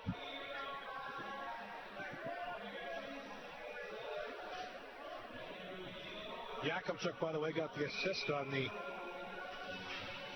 Green Armory goal. His 16th of the year. What a year he's having. Palin, by the way, that's his first goal of the year for Yorkton. So that's a big one. Of course, they just picked him up. He's one of the guys they picked up here around the deadline. So Palin, a big goal, his first in a Yorkton uniform. I'm sure he won't forget scoring at the Whitney Forum. But we're back to 4-on-4 here hockey. 4-on-4 hockey with the Bombers are front by 2, but the Terriers have the puck. Bartha across the bottom line. Hangs on, ripped it on target. Triple kicked that one away. Zawatsky knocked it down. Zawatsky, terrific move, back of the Bomber net. What down front, Tritt? Wasn't sure where it was. I think he stopped it. And there's so many people in front of the net, it's hard to tell, but I think he got his left shoulder on that. Yorkton comes close again. Yorkton's look good 4-on-4. They get a chance again. Corsi dishes it off. That goes off the side of the net. What a chance that was. I thought it was in. Yeah, I did too. Palin looking for another one here tonight. That would have been his second as he ripped that off the side of the goal. I'll tell you what, if you're Flin Flon, don't take your foot off the gas pedal against these Terriers. There's still 9:54 to go in the third period. And they'll get the puck back in the Flin Flon zone. Ward knocked that one away. Morozov, who's got a big goal, will pick it up at the Bomber blue line. Morozov, the center. Inside Yorkton territory. Morozov, they get away from Leonard on the boards. He's got him pinned up pretty good, but he does get free. Morozov, what a move that was! Morozov, the front of the back. Chatterick, great stop, Jim. Morozov showing you those beautiful soft hands there. There's been some fantastic stick handling and moves, jukes, and jives on both sides. That Yorkton Terrier team is fast. They're good skaters. Like we said, Mike, I think the best transition game in the league. I do too. Media timeout. Flin Flon in front by 2. We'll come back with more from the third period. What a game tonight on Creighton Furniture Flin Flon Bomber Hockey on 102.9 CFAR and FlinFlonOnline.com. Life is sweet with Maytag's Kitchen Suite Savings at Creighton Furniture and Appliance Center. You can save $150 when you purchase any 2 qualifying Maytag major kitchen appliances. Plus, save an additional $300 when you purchase 3 or more select Maytag kitchen appliances or go all out. And save $400 when purchasing 4 or more qualifying kitchen appliances. You can save big with Maytag's Kitchen Suite Savings event at Creighton Furniture and Appliance Center ending February 4th. Bailey Homes has 15 years of experience in the North, specializing in RTM homes and foundations, and are also proud supporters of our community. They are so thankful to Flin Flon and the surrounding areas for supporting them for all these years. They're always willing to chat with a potential customer to help Bailey Homes show what they can do for our community. Visit bailey-homes.ca to find out how they can help you build a home you are looking for. 2, 1. And welcome back to the Whitney Forum. 9:26 to go in the third period. 4-on-4 for another 30 seconds, so that will negate the Bombers. They didn't really get much to enjoy in that 5-minute major. Took a couple penalties themselves. Morozov will get it in. Of course, Yorkton did get a 4-on-4 goal here as well to make it interesting here. And now the Terriers have the puck. Zawatsky was just a hair away from going in alone. Munya got lucky, got his skate on that. As he's clearly beaten on the play. Puck will roll back down inside the Flin Flon zone. There's Yakimchuk there to get it. Shots, by the way, are 6-4 Flin Flon here in the third. So Yorkton's done a really good job keeping Flin Flon at bay here in the shot department. So after all that, we're back to 5 aside for the first time in a long while. Puck back of the Yorkton net. Gray is there. Miller tried to poke it free. Grabbed instead here by Roberts, and he got it back to center ice. Zawatsky back out there again for Yorkton. We'll see a lot of him, I'm going to think, here in the final few minutes. With his team down by a pair of goals. Kwame holds it in. That got blocked. McDonald throws it in. Intercepted here by Knutson. Picked up by Stitten. Across the Yorkton line. Stitten will hang on to it. Back of the net. Tried to flip it out front. There's Miller. He's tied up in the corner here. Poked ahead. Henriksen, a good move. Gets it back to McDonald. McDonald across the bomber line, hangs on, throws it out front. Nice pass. Roberts will pick it up. Got to come back out front, kind of fanned on it. Roberts will rip it around the boards. Wyatt Stitton is there to meet it. He'll poke it to the blue line. Bartha sold it. I thought it came out. It did. Here's Knudsen to center ice. Knocked back across the bomber line by Lanigan, who's a nice-looking player. Roberts will keep it in. Lanigan back to the goal. Lanigan hangs on out front. He had an open player there as he just set that one over top of the stick of Valance. Flin Flon back the other way. Here comes Buka. Took a good body check by Lanigan, but got the puck in deep. Took a high stick. Leo Seitz trying to knock it down. Puck deep in the Yorkton zone. Seitz has the puck. Back to Bruce at the blue line. Bruce takes a look, shoots a team rebound, score! Seitz jumping on that one like a hungry man on a cheeseburger. And the Bombers have taken a 6-3 lead. Leo Seitz all over that one. And that's a big goal here in the third period. Boy, we talked about the red-hot Maverick Delisle the second half. How about the red-hot Leo Seitz? He has been playing fantastic. Set up that first goal tonight, and he jumps on that one. Again, a beautiful goal. Seitz is 9th of the year. And that'll come at the 13:55 mark. And, you know, Caitlin Craig's given up 6 goals tonight, and he's played very well. I know. I totally agree with that, too. Every goal that they've scored has been a really nice goal. And that one was just opportunistic. Give Seitz credit. Just, like I said, just gobbled it up and got the right spot. Yorkton won't quit, though, and like I said, still plenty of time on the board with under 7 minutes to go in this third period. There's Mounier. Back in his zone net, left it there for Ward. He'll flip that off the board. Reho a little bit behind him, wasn't sure. Now he'll get a chance to jump on it. Here's Reho. Down the wing out. What a chance for Martin, and he can't pull the trigger. Leonard back the other way for Yorkton. He'll flip that pass to Zawatsky back to center. Zawatsky hasn't left the ice much in this third period. At least doesn't seem like he has. Gray Force back in Yorkton territory. We got Leonard and Mounier mixing it up and behind the play here. Boy, that referee called that slash late. Leonard going to go off for a unsportsmanlike here. What were you saying about the slash? I thought he called it slashing. No, he said unsportsmanlike. Okay. Flin Flon's back on the power play. Leonard slashed, they were both at each other, but Leonard slashed him and... well, he signaled unsportsmanlike as the call. Yeah. Emery Olsen does not like the call. Probably thought that both guys should go. And he might be right at this point. Flin Flon 2 for 7 in the game, but 4 of the power plays have been all well under 2 minutes. Morozov in the corner. That's Wyatt Stitton. Stitton will make his way back. The blue line, what a beautiful goal he scored. Knudsen up front, nice pass. O'Clater, great save there on Morozov. Beautiful stop. Flin Flon looking for another highlight reel goal. They came close to getting another one there. But Caitlin Craig, a terrific save. He's been really good, I'll tell you that right now. I can see why Emery Olsen really likes him. Lanigan back to center. Try to get the puck across the bomber line. Yorkton needs a short-handed goal here in a real bad way. They're trying to get a little bit of life and get back in this game. Lanigan has it inside the Yorkton zone. He'll feed that one back to Reese. Puck is picked up and then fired back in the Flin Flon zone. Ward back to get it. Up the boards to Joey Lees, a 3-point game for number 39. Lees up the wing. Inside Yorkton territory. Nice pass out front to Seitz. A goal and assist for him tonight. Fashon. He'll knock it down. Nice work by Fashon along the boards. Nice pass out front. Seitz. Delisle. Over top of the net it goes. Flin Flon getting another good look there. Lees will knock it down. Feathers it back to Fashon. Here's the pass to Delisle in the corner to Leo Seitz. Seitz will take a look. Comes back out front. Fashon fakes the shot.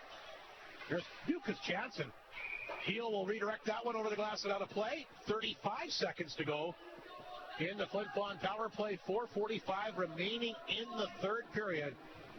And the Bombers capitalizing on some good opportunities here to take a 3-goal lead. Mike Slip. Yeah, I was thinking if there's any criticism of the Yorkton Terriers, it's those backdoor goals. They've let in, they've allowed quite a few. Hard to defend against, but the Bombers have been able to take advantage of that.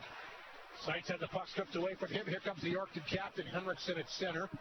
And he'll dump the puck back inside the Flin Flon zone. Delisle there to get it. Henriksen on top of him. Now Delisle will use the open ice. Got it ahead to Sight. Back up the middle here for Buca, trying to get a stick on it. Knocked away that time by Gray. Puck came back to center. Fashawn on it. Played that one ahead to Lees. There's 4 seconds remaining in the power play. He'll dump that one in. Sight's looking for it back of the net. Power play is over. Flin Flon 2 for 8 in the game. Worked it out front. Lees a one-timer. Guess what? Craig stopped him. Nuka after it again. Pass out front for Lees. Can't get a stick on it. Terriers have it. Here's Zawatsky. Is it me or am I calling Zawatsky's name a lot? Yes, you are. Here's Corshane trying to go in for the hat trick and that one knocked away. Boy, Zawatsky, a terrific player, and he plays a ton, and you can see why. Very skilled hockey player. Reed Arbery, a big goal here in the third. We'll try to chase this one down in the Yorkton zone. That's knocked away. Reed Arbery gets it again. Outwaits Craig, and he throws it off the post. Puck is loose. Flin Flon swarming around like great white sharks here. With the seal, dangerously injured in the water as Flin Flon looking for that loose puck in front of that Yorkton net, but the Terriers able to weather the storm and get it down the ice. Boy, there's a loose puck in front of that net, and they're all over it. Terriers get it back to blue line. Here's a chance by Reese off the glove. Tripped the save. Rebound. Picked up here by Rhett Ewan. He'll flip it back down in Yorkton territory. 3 minutes to go in the third period. Reese, the big Yorkton knee man, will play that one ahead. Too far for everybody. Icing call. Let's look at some scores here in the SJHL. Big game tonight. We mentioned Humboldt. Well, entering play tonight, we're actually 2 points behind Melville for the final playoff spot. They're now tied. Humboldt will leapfrog Melville with their 17th win of the year. That's a big one tonight. Yeah. Humboldt blanking Melville 3-0. Melford hanging on for a 3-2 victory against Weyburn. Flin Flon will be happy about that. Yeah, absolutely. The Wings are only 4 points behind Flin Flon entering this one. And how about LaRange? They came from behind to beat Kindersley tonight 4-3. Good for them. Down 3-1 in the third period. A big comeback here by the LaRange Ice Wolves. Their first win of 2026. Stunned the Clippers tonight by a score of 4-3. They scored with 31 seconds left in the game. Brock Ingles, the former Humboldt Bronco, gets the game winner. Big win for LaRange. Yeah, good on them. Absolutely. And a tough one for Kindersley. Again, jockeying for playoff spots. 3 points behind Yorkton tonight, so Yorkton will be happy if Flin Flon hangs on here. At least they got some help from LaRange, who they're going to see tomorrow afternoon. Yeah, geez, they're going to be right at it again less than 24 hours. And that'll be interesting to see what that does for LaRange's confidence. They obviously needed some confidence for sure, and they should get that after a nice come-from-behind win against Kindersley. So congratulations to the Ice Wolves. A big win for them tonight, who have had a tough year, but you know what? Proud organization, and great to see them get that win. Flin Flon leading this one 6-3, 2:10 to go in the third period. Not sure where that puck went. Looked like it was coming up in the air, but stays in play. Lees has it. He'll skate with it to center and dump it back in the Terrier zone. Cormier back, Miller on top of him. Puck squirts free. Morozov has it. Pass out front to Lees. He fanned on it. Henriksen can't get it out. Winds up with the stick that time to Roberts, so he'll get it back to Henriksen. They're back across the Bomber line. Broken up by Ward. Can't clear it out. Henriksen throws it out front. Ward is there. Back up the middle. Picked up here by Miller. Miller inside the Yorkton zone. 1:34 remaining. Flin Flon looks like they're going to pick up their 16th straight victory here at the Whitney Forum. Deshaun will hold it in. Deflected over top of the net that time by Delisle. Can't pick up the rebound. Martin does, and he'll fire that off the right shoulder that time to Craig. Flin Flon keeps it in. Redirected out front. Craig another save. Shots now 28-24 Flin Flon. Delisle tried to get that back to blue line. Broke it up. Deshaun will jump on it. Delisle back out front. A shot. Good save, Craig. Rebound picked up by Fashawn. Bombers continue to play hard right to the final whistle. That's their ammo. Lanigan will dig it free. He swings that back for Judik. Out of his reach. Less than a minute remaining. Great game here between these two teams. Will they see each other in the playoffs this year? Tell you what, it'd be a lot of fun if they did. Martin ran out here by Lanigan. Puck rolled back in the Yorkton zone. Here comes Cormier. Got to play that one ahead. Muka got a piece of it. And he'll dump it back in the Yorkton zone. 30 seconds remaining in the third period. Muka after it. Knocked down on the boards here by Seitz. Muka back on top of it. He'll rim that around the boards. Keep the puck deep in the Terrier zone. Brilt's in the corner. Good bump that time by Muka. Roberts got it back to Cormier. They're going to count down the final few seconds. Whitney Farm obviously excited here.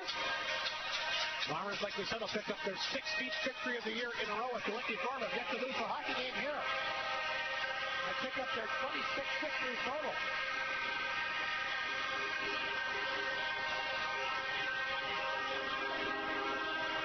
And with Weyburn losing tonight, Flin Flon will get a little bit more breathing room. Another big game here tonight that I kind of lost track of. Warman beat Battleford in overtime. Wow. 6-5. Some upsets for sure. Stars still get a point, though, and remain 4 points behind Flin Flon for top spot. And remember, Mike Slip, Battleford still has to come to Flin Flon for 2 games in March. Look at the glare Emery is giving the referee. Not happy. No, he isn't. I often wonder what new players think of standing in the circle and the Moose Lake come up. There he goes. No, you're out. Charlie was going to go grab it. Not yet, Charlie. There he goes.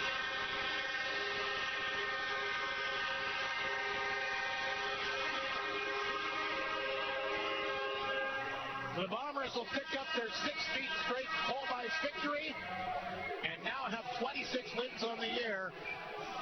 As the Bombers double up on the Yorkton Terriers, a very good Yorkton team tonight by a score of 6-3. Yeah, the score doesn't tell the whole story. Very exciting hockey game, great back and forth action. And I would have to say maybe the difference tonight, just Flin Flon capitalizing on those opportunities, especially in the third period. Yeah, absolutely.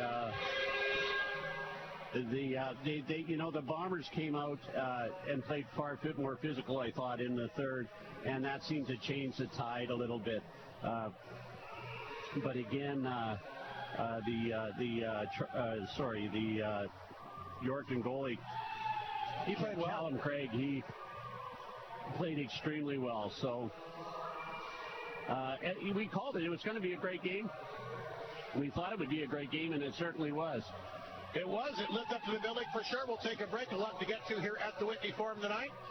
We'll take a break. We'll come back with the final scoring summary for Northland Ford. We got all our post-game show awards and, of course, the Great North post-game report as well. All still to come from the Whitney Forum tonight. But a big win for Flin Flon. 16-0 at the Whitney Forum this year. A 6-3 win tonight against the Terriers on 102.9 CFAR and FlinFlonOnline.com. Arctic Beverages and Gatorade Water are supporters of all athletes. Whether you are in competitive sports or a weekend walker. 9, including this one. Hydration is key. And with Gatorade Water, you get no sugary or salty taste, and its infused electrolytes will keep you going as you're out walking Fido or practicing for the big game. Gatorade Water. Crystal clear, electrolyte ready. Distributed locally by Arctic Beverages. Gotta love it. How does KFC make their original recipe chicken taste so good? Their trained cooks hand-bred premium grain-fed Canadian chicken for their original recipe chicken on the bone, which is raised without any hormones in a secret recipe of 11 herbs and spices. They use only trans-fat-free Canadian canola oil to cut the saturated fat in the food without sacrificing taste, and it's cooked in small batches throughout the day. This ensures that the chicken is always fresh, just the way the Colonel wanted it. KFC. So good. Northland Ford proudly supports the Flin Flon Bombers throughout the SJHL season. We know that the Bombers will play tough like the Ford F-150, the toughest truck on the market for over 40 years. Northland Ford helped the community cheer on the Bombers as they work to bring a championship to the best fans in the league, and they provide you with the best selection on their lot. In the North, for the North, Northland Ford, the dealership you tell your friends about. At the North of 53 Co-op, you can get the most out of your hard-earned dollar. Shop smart with Co-op Sensibles. Affordable essentials that never compromises on quality. Find them throughout the store, from the bakery to fresh meats and even in the frozen section. With dependable low prices on everything you need for your favorite everyday meals. It's time to make groceries make sense with Sensibles. Only at the North of 53 Co-op. You're at home there. All righty, welcome back to Whitney Forum. Boy, exciting game here tonight. The Flin Flon Bombers once again doubling up on the Yorkton Terriers by a score of 6-3. Let's get to the Northland Ford final scoring summary tonight. And again, a lot of highlight reel goals. I tell you what, running these goals down the summary, not going to do justice to how they were scored. Ryder Muka, his 13th of the year.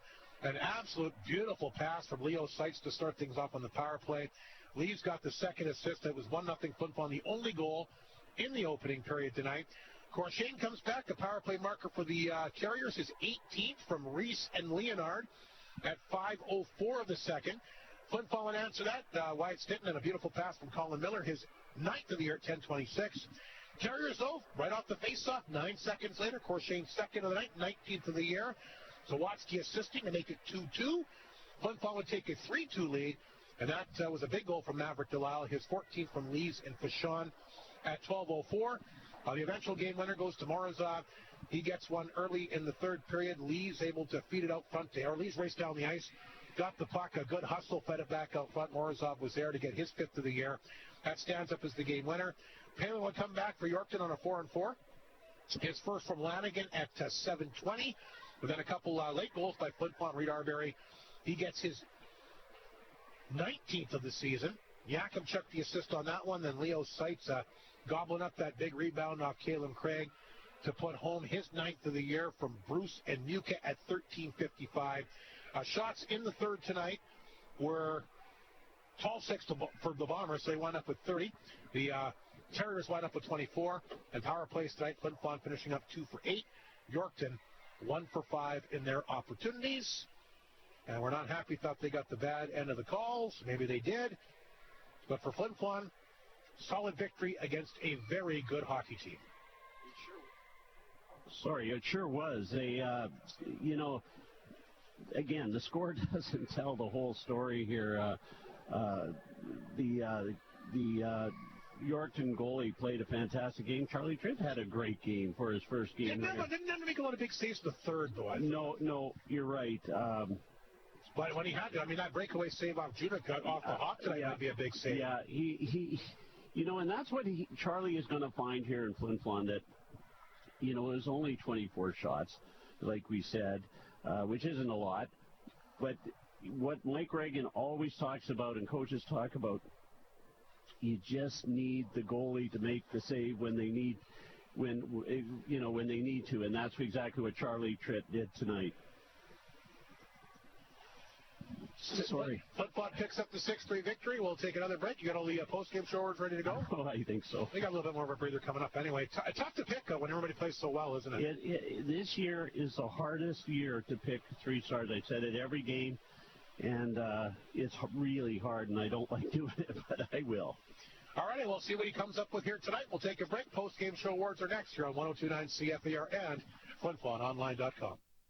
Hudbay is proud to be a sponsor of this Bomber broadcast. From donations for bursaries, hockey schools, clubs, community events, charities, and so much more, Hudbay has supported our community with dedication and generosity, contributing to events and organizations. Hudbay thanks the people of Flin Flon for their continued support. Your local McDonald's at the Walmart location in Flin Flon wants to wish all their customers a happy new year and all the best in 2026. They have some exciting things happening to kick off the new year, including their mailer coupons, which will give you a chance to save money on all your favorite food items right up until February. Starting up later this month, the new $5 McValue meals will be available all day and night, and those will last all year, bringing you all kinds of delicious items to choose from, including the Cheeseburger Deluxe, fries, Junior McChicken, breakfast burrito, and pies.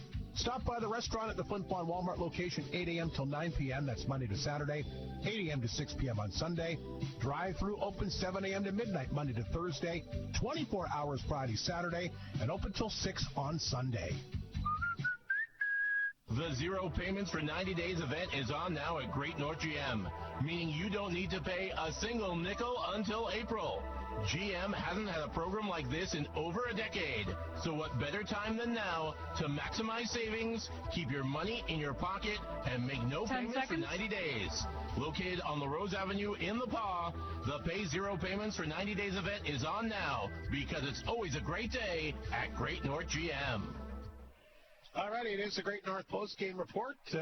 We'll get to the coach whenever he eventually makes his way up here, but in the meantime, Mike Slick, got some other things to take care of, including the KFC 3-star selection. Really, really difficult. I got to give Joey Lees a 3rd star.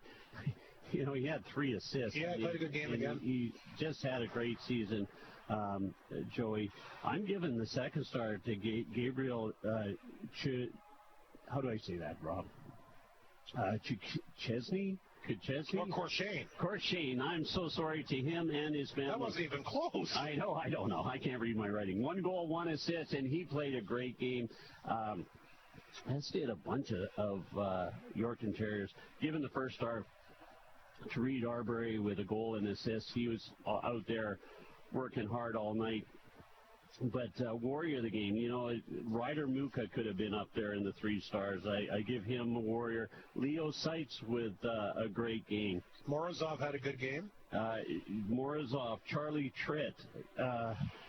Lesperance was out there in at least the first 2 periods throwing it.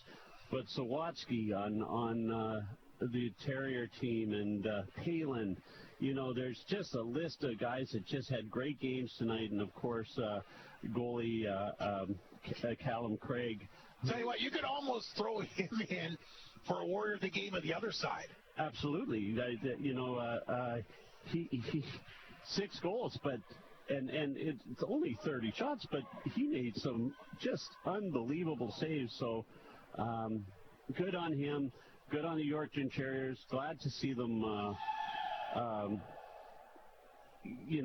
rebounding and playing the way they are. It's fun, and it would be great to see them here in the playoffs. Okay, so who you go with? Ryder Muka as the Warrior of the game then? I'm going with Ryder Muka. Yeah, okay. He was also throwing some hits out there, and got that really nice goal to start the game tonight. Yeah, it's so tough to call it, but. So, Muka will get the Warrior of the game, the KFC 3-star selection. Reed Arbery, number 1. Corshane, 2 goals, played good for York to star number 2. And, of course, Joey Lees, 3 assists here tonight. Star number 3. Job well done there. Mike will take one last break, come back with the coach. He'll wrap things up. And, of course, the Bombers will then get ready for the Estevan Bruins. So we'll be in town for a pair of games coming up next weekend, Friday and Saturday night. But a big win here tonight. A perfect 16-0 at the Whitney Forum. Doubling up on a good Yorkton squad. Once again, the final here tonight, 6-3 on 102.9 CFAR and FlinFlonOnline.com. Life is a contact sport. Yep. Sometimes it hurts, but thanks to Chiropractic on Main, it doesn't have to. Everything about your ankles depends on a good foundation from below. Have your feet work for you, not against you. Get into Chiropractic on Main across the post office today. Don't suffer from agony or defeat any longer. Chiropractic on Main, feel the difference in every step. How does KFC make their original recipe chicken taste so good? Their trained cooks hand-bred premium grain-fed Canadian chicken for their original recipe chicken on the bone, which is raised without any hormones in a secret recipe of 11 herbs and spices. They use only trans fat-free Canadian canola oil to cut the saturated fat in the food without sacrificing taste, and it's cooked in small batches throughout the day. This ensures that the chicken is always fresh, 5, just the way the Colonel 4, wanted it. 3, KFC. 2, so good. 1. All righty, welcome back to the Whitney Forum, the Great North Post-Game Report. Mike Reagan has joined us, his team picking up a very impressive 6-3 victory against a good Yorkton team here tonight, Mike. And one thing for sure with these Yorkton Terriers compared to the last few teams you've played, they're very good in the transition. Yeah, they skate well, and they like to put a lot of pressure on the D-man. We've got good speed going through the neutral zone, and yeah, they're creative, offensively dangerous. You got to be aware of them for sure. Great game again, Mike. I mean, take your pick. I mean, Lee's a strong game. Morozov a good game. Tritt made some timely saves. Like Knutson was good tonight. Leo Seitz, a beautiful assist to start the game. I mean, take your pick. I mean, no passengers. Yeah, I think that, we had our moments. Every guy kind of had a moment here and there. I thought that, to be honest with you, there wasn't a lot of flow to the game because of all the penalties and power plays and stuff like that. You know, kind of, I couldn't get some guys out on the ice, you know, very often, and, you know, we kind of shot ourselves in the foot there with the 5-minute power play. We take 2 penalties, and I just thought that there wasn't a lot of flow to the game, and I think that that's a strength of ours, is when we can run 1 through 4 lines. You know, that's kind of how we wanted to build it, and we're still trying to figure out with the new guys where everybody's going to go, and you know, not having Landon Alexander in the lineup here tonight, he's a penalty killer for us, and, you know, Millsy, we're trying to figure out if that's an area that we want to put him in, and that sort of thing. So yeah, I think it was a big win for us, you know, finding a way to win in the third period there. I thought we were, you know, kind of once we got that goal from Rito, they scored, and then he came down. What a beautiful goal. That was a big goal for us, and then we kind of, you know, had full control of the game at that point. You know, it's interesting, Mike, you talk about not much flow tonight, but, I mean, tell me the last game you had that many highlight reel goals in one game. No, for sure. I mean, that beautiful goal by Muka off the hop. You talked about the Arbery goal. I thought the Seitz goal was nice. So a lot of pretty goals. No, we scored some nice goals, but there wasn't, like I said, when I'm talking about flow, I'm not able to get line 1 out, line 2, line 3, line 4, then back to 1, then back to 2, then back to 3. Like, I don't think I got through a full cycle rotation once in the game, maybe early on. And I don't like that, because we have 12 forwards that are really good, and I want to play them all. I want to get them out there, and I think that we're a lot stronger as a team when we can just roll guys over the bench, and then guys aren't, you know, over exerting themselves throughout the game because they're power play guys and penalty kill guys. Like Hudson Brehut is a great skater. KJ Lesperance is a very physical and brings a lot of energy to the game, and we want those guys out on the ice, and we weren't able to do that because they don't play power play and penalty kill. Fair enough, but you did what you had to do. Charlie Trick tonight. Mike didn't have to make a lot of saves, but I thought a key save for him right off the hop when they got that partial breakaway there, courtesy of Junik, they got some guys that got some wheels. He's one of them. That was a big save right off the hop. Oh, I agree with you. I thought he made 2 really big saves in the first period that, you know, kept the game 1-0 for us, and you know, the third goal from the bench, I could see, like, our D-man was screening him, and I could see the top corner from there. That was a tough break, you know. I think they had 2 goals that were seen eye shots that we screened them, but you know, he came up with some big saves for us, and no, I'm more than I know he gave up 3 on 24 shots, but not worried about the goals at all. Well, again, of course, Shane scored 2 of them, was one of the top scorers in the league. Yeah, for sure. So I think, you know, those guys are going to be great players. I thought Nutter was great for us again here tonight.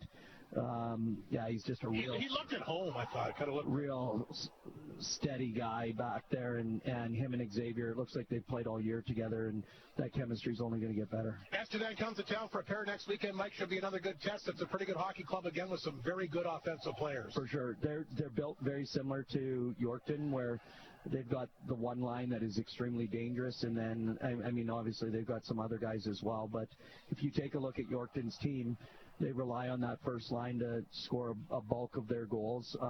You know, when you got 3 guys with over 40 points, you know, that's obviously a dangerous line. And then, like you said, their top guy scores 2 goals tonight. Well, Randy's got 27 goals. I mean, Randy Williams 1-2 in league scoring, so that'll be good for your crew here on the weekend. For sure, we're looking forward to it.